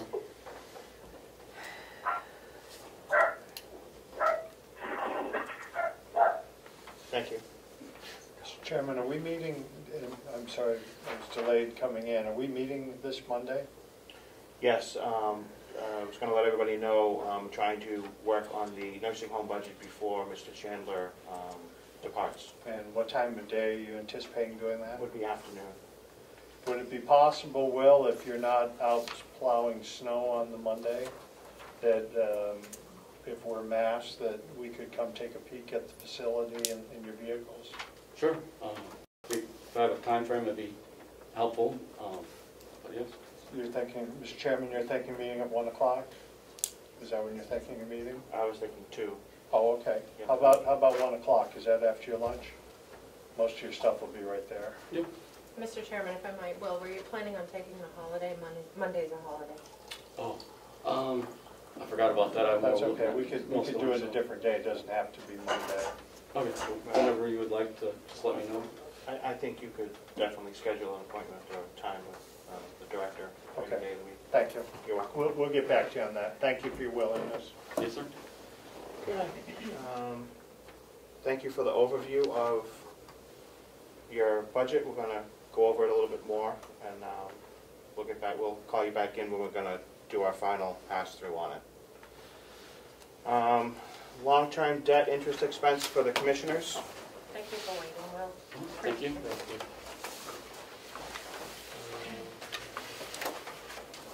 We're trying to be brief on that, because that's usually pretty quick. Mr. Chairman. Say it again? What's the number on that? I'm gonna look at it. Okay. 9100? Thank you, it's actually right in front of me. You have it? 9100, 099, 100, 157.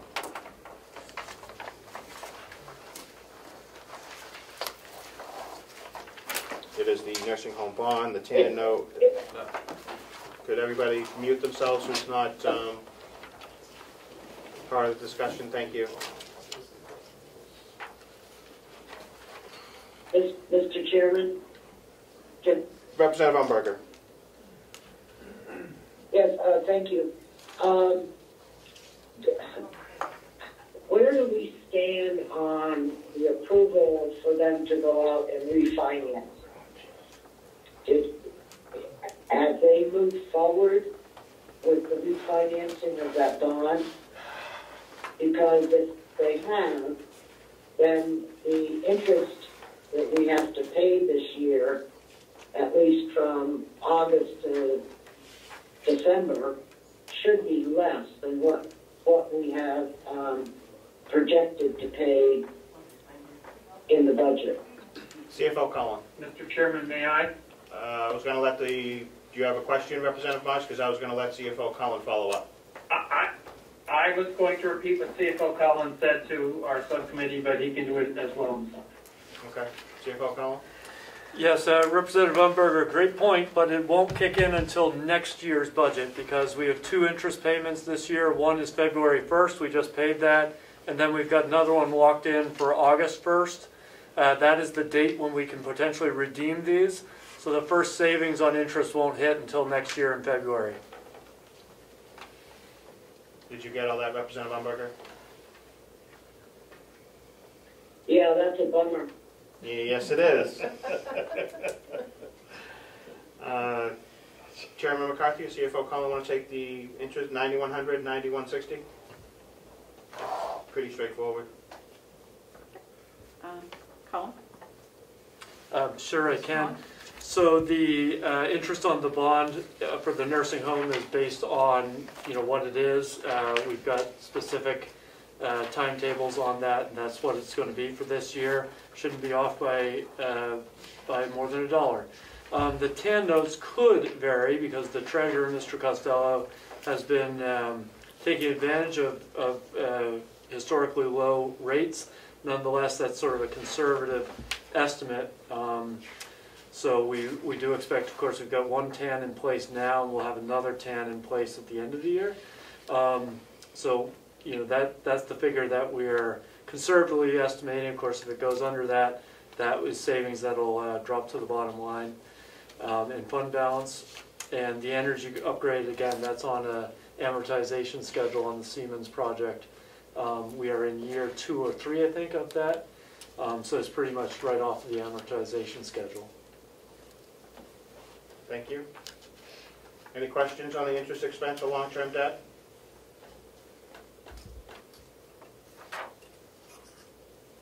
I'm sorry, I didn't hear what year we would pay off the energy upgrade.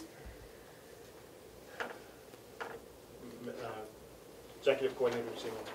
The delegation received this, and it's 2036. It matures in 2036, Representative Umberger. Okay, thank you very much. You're welcome. I have a question on that. Of course, Representative McConkey. For the commissioners, do we have any idea if they've been, since we've signed up for this program, if we realized the savings that we had anticipated when we committed to this contract? I know we're fully in at this point. Right. My question is, how are we doing with that payback schedule? I think it was going to take up to a year to judge that. So I know we have, I mean, didn't we get the energy thing back, $196,000 so far? Credit.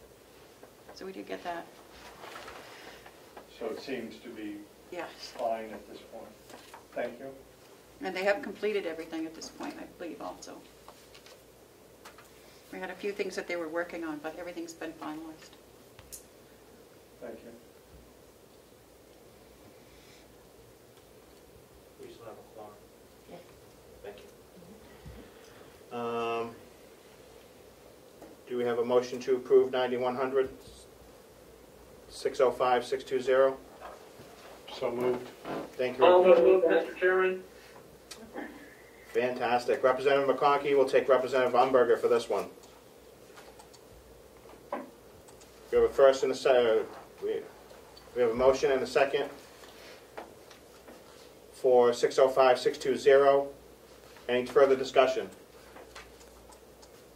Clerk, call the roll, please. That was, what was the number on that again? 605, 620. Representative Marsh. Vote yes. Representative McConkey. Yes. Representative Bucco. Yes. Representative Umberger. Yes. Representative Nelson. Yes. Representative Knurk. It's gone. He's gone. Okay. Representative Burrows. Yeah. Representative McDonald.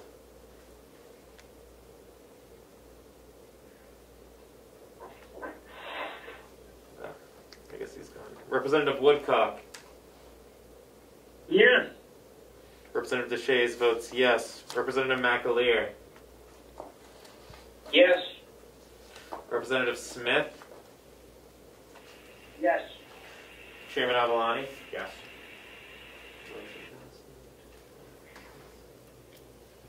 Motion passes unanimously, 11 to 0.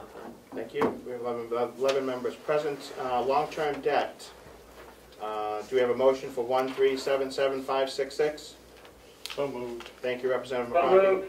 And Representative Marshall for a second.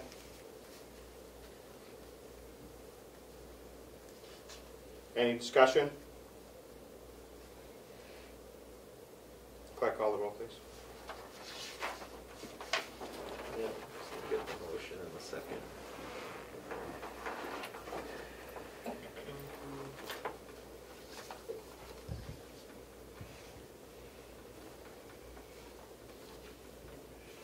Representative Marsh. Vote yes. Representative McConkey. Yes. Representative Bucco. Yes. Representative Umberger. Yes. Representative Nelson. Yes. Representative Burrows. Yeah. Representative McDonald. No, he's not there. Representative Woodcock. Yes. Representative DeShays votes yes. Representative McAleer. Yes. Representative Smith. Yes. Chairman Avalani. Yes. Motion passes unanimously, 11 to 0. Thank you. Could I Special get the exact wording of that last motion? 1377566. Okay. Motion to approve. That's what I thought. Special fees and services, again, Commissioner McCarthy or CFO Powell wants to. I can start. I mean, these are pretty much standard. The only thing that I think that's new on here is the water study, which you've already discussed. And I believe we're trying to set up one for accrued payouts. And I think that Fergus can give you more detail on that. Instead of having it in each individual, we want to have, because we never know who's going to leave in the middle of the year or retire. And so we wanted to have, I believe, kind of not really, it's not a contingency fund, but something that we would have in the budget to do those instead of putting us over our budget lines in salaries. I think everything else is pretty self-explanatory. We don't have the IDN any longer. Settlements was moved to the commissioner's budget, 4,100. We don't have the pilot Hales has been gone, that's out of there. So, is there any questions that I might answer, or that Fergus can for you? Representative McConaughey. Thank you, Madam Commissioner. On the water study, that's part of this, the $20,000. Are the commissioners going to be involved in that and decide what the scope is? And do you envision your analysis of water rates and so forth as being a prominent part of that also? I would imagine so, seeing that we haven't had any increase for 13 years. I think it's something that we really want to look at. So it would normally come through the commissioners for their approval of it anyway? Yes. Okay. Thank you. Any questions for the commissioners on this? Representative Marsh. Yes, thank you. I have a question regarding the workers' compensation line 014. They've approved an amount of $308,279, and I note that is less than the actual for the prior year. And it's my understanding that workers' compensation is generally based on total payroll, and payroll has gone up. So if they would like to explain that and tell me if that line is sufficient. Fergus? Sure. So this is based on the quote we have received from Primex, which should have been included in the package. This is dated from October of last fall. So this comes directly based on their quote for the year, which was based on an anticipated payroll of some 11.5 million. So all those numbers, workers' comp, unemployment, and liability, are coming directly from what we've been quoted from Primex. Follow-up? And a follow-up, Mr. Chair? Of course. Yes, I'd like to know if the contract includes an audit and a possible payment adjustment at the end of the year. Very good question. Yeah. I will have to confirm that and get back to you, if I may. I believe there is an audit and adjustment, Thank you. but I'm not certain. Thank you. Have the commissioner seen an audit or an adjustment over the last few years from Primex on the workman's comp? Not to my knowledge, Thank you. but I can check to make sure. Yep. Sounds great. Executive Coordinator Siemens? Thank you, Mr. Chairman. So at one point during the year, and I can't recall which month it is, but we do often get a credit, and I believe it's after July they review, and last year we got about $72,000 in refund money. So that does happen annually. I just couldn't give you a date certain when it might happen, or how much, can't even predict what it might be, if we receive credit at all. So, but it does happen every year. Thank you. And a follow-up to the commissioners. Who's unmuted, because we can hear you? Vice Chairman. Thank you. My apologies, Mr. Chairman. No problem. We just want to make sure nothing came across that nobody wanted to hear. Does paychecks, payroll, Checkmate do your unemployment audit and your workman's comp audit? Because I know my payroll company does mine. I don't know. I do not. I'd have to find out for you. Okay, thank you. Not too much help to you. I don't know that one. No problem. If I might, Mr. Chairman. Follow-up from Ms. Siemens? In the information that was sent out by the CFO, there are two requests for line item adjustments, one being to the legal fees line and the other being to the medical insurance line. Perhaps he could address those? Would you like to speak to those? Sure, and this is in the cover memo. So the legal fees, this is line 003. We intended to move some legal fees from the nursing home, and we did in fact cut it from the nursing home budget. But in a staff error, we forgot to add it back in to special fees, which was our intent. So we respectfully ask that you add that funding back into the budget. So that, again, was a staff error for which I apologize, but we did catch it in time to at least present it to you. On the medical insurance line, so when the commissioners put together their budget, we had not yet received the quote for what we could expect this year. So the $3 million was put in as a placeholder with the expectation that we'd probably want to ask you to adjust it. We have subsequently received a not to exceed increase figure of 3.82. So what I've done is I've rounded it up to an even 4% and respectfully ask you to consider increasing that line from $3 million to $3,051,505. We won't actually get final numbers until well into the fiscal year. Thank you. Do we have a motion to adjust legal fees to $70,000? Actually, I have a question for the subcommittee chairman for the nursing home. Representative Marsh? Go right ahead. Did you remove $40,000 from the MVC budget for legal? It'll take me a second to look up my, that's a different page in my notebook. I have to get there. The commissioners removed that prior to it in their approved budget. So the commissioners removed it, and then you're asking us to put it back into special fees and services under legal fees? That was the intent at the time.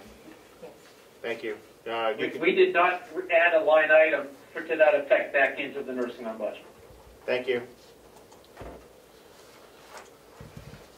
Seeing as this is a request from the commissioners to add to the legal fees, do we have a motion to accept $70,000 for that line? So moved. Thank you, Mr. Chair, Representative McConkey, and second by Representative Marsh. Any further discussion? Yeah, what line exactly is that again? It is 003.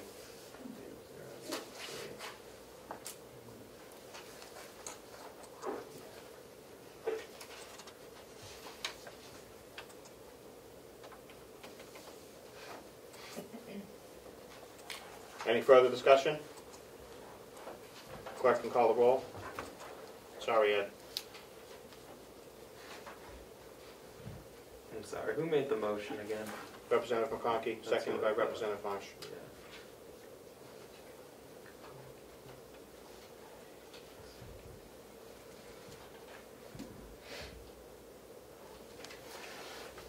Representative Marsh. Votes yes. Representative McConkey. Yes. Representative Bucco. Yes. Representative Umberger.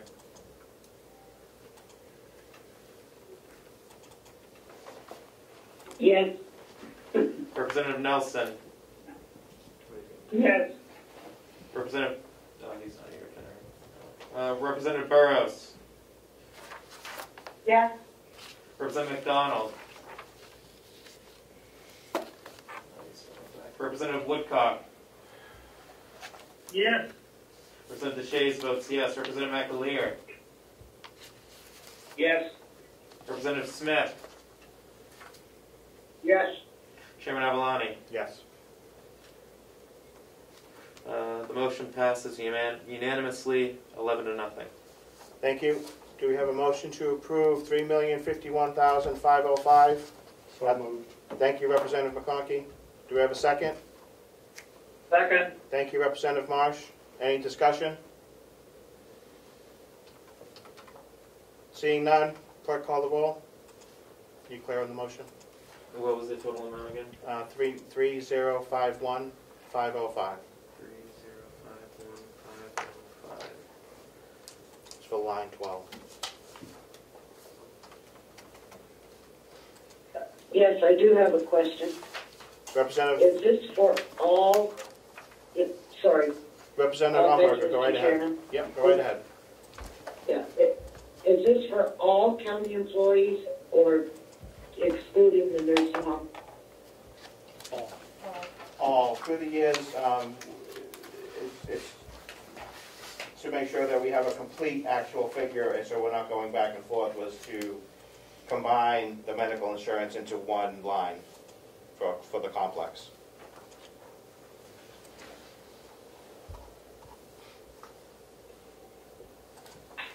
Did you have a follow-up? No, I just wanted to make sure that it was all employees. Yep. Thank you. Any further questions? Clerk, call the roll. Yep, Representative Marsh. Votes yes. Representative McConkey.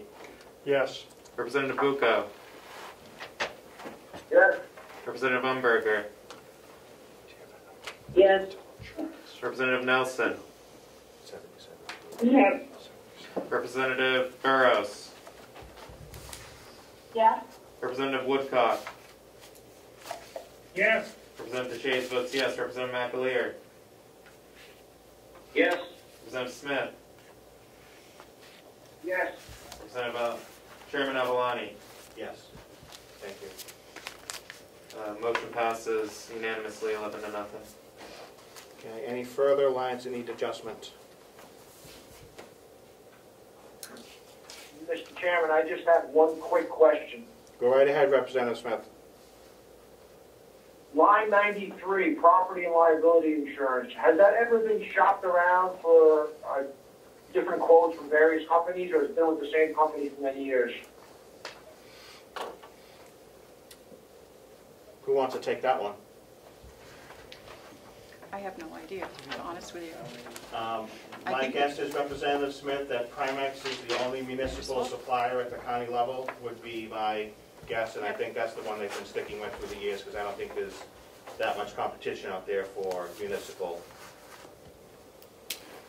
insurers.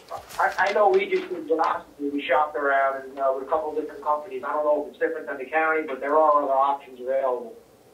That's why I mentioned that. Thank you. I think the commissioners have heard your request.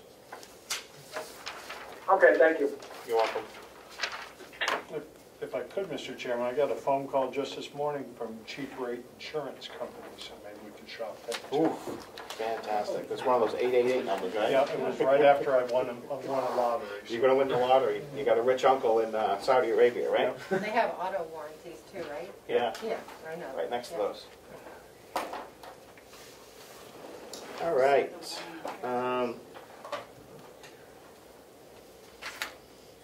Do we have a new bottom line for special fees and services? Yes, I've got that. Yes, I do. Everybody's It's $3,909,447, and if you would like a motion, I will move that to you. Thank you, Representative Marsh. Do we have a second? Second. Representative McConkey seconds. You have the number, Representative? Could you repeat that number, please? Yeah. The number is $3,909,447. Mm. And that's a motion by Marsh, and I'll second that motion. It's seconded by Representative McConkey. Oh, he already seconded it, okay.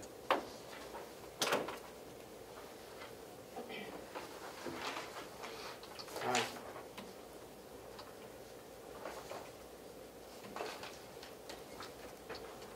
Any further discussion?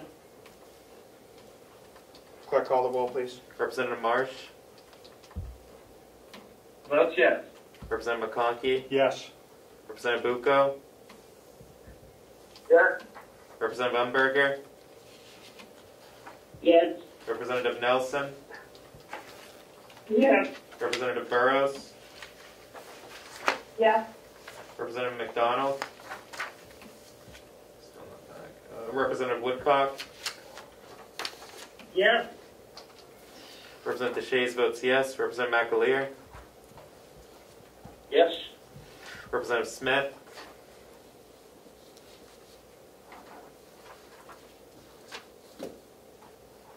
Representative Smith? I'm sorry, yes. Thank you. Chairman Avalani? Yes. Motion passes unanimously, 11 to nothing. Thank you. Any other business to come before the delegation? You made a public comment. Yep, one second. I just had one question about if we were ever going to consider bonding the project that Register Scott keeps emailing us about and explaining. It's being considered. It's being considered. Thank you. Okay. Public input?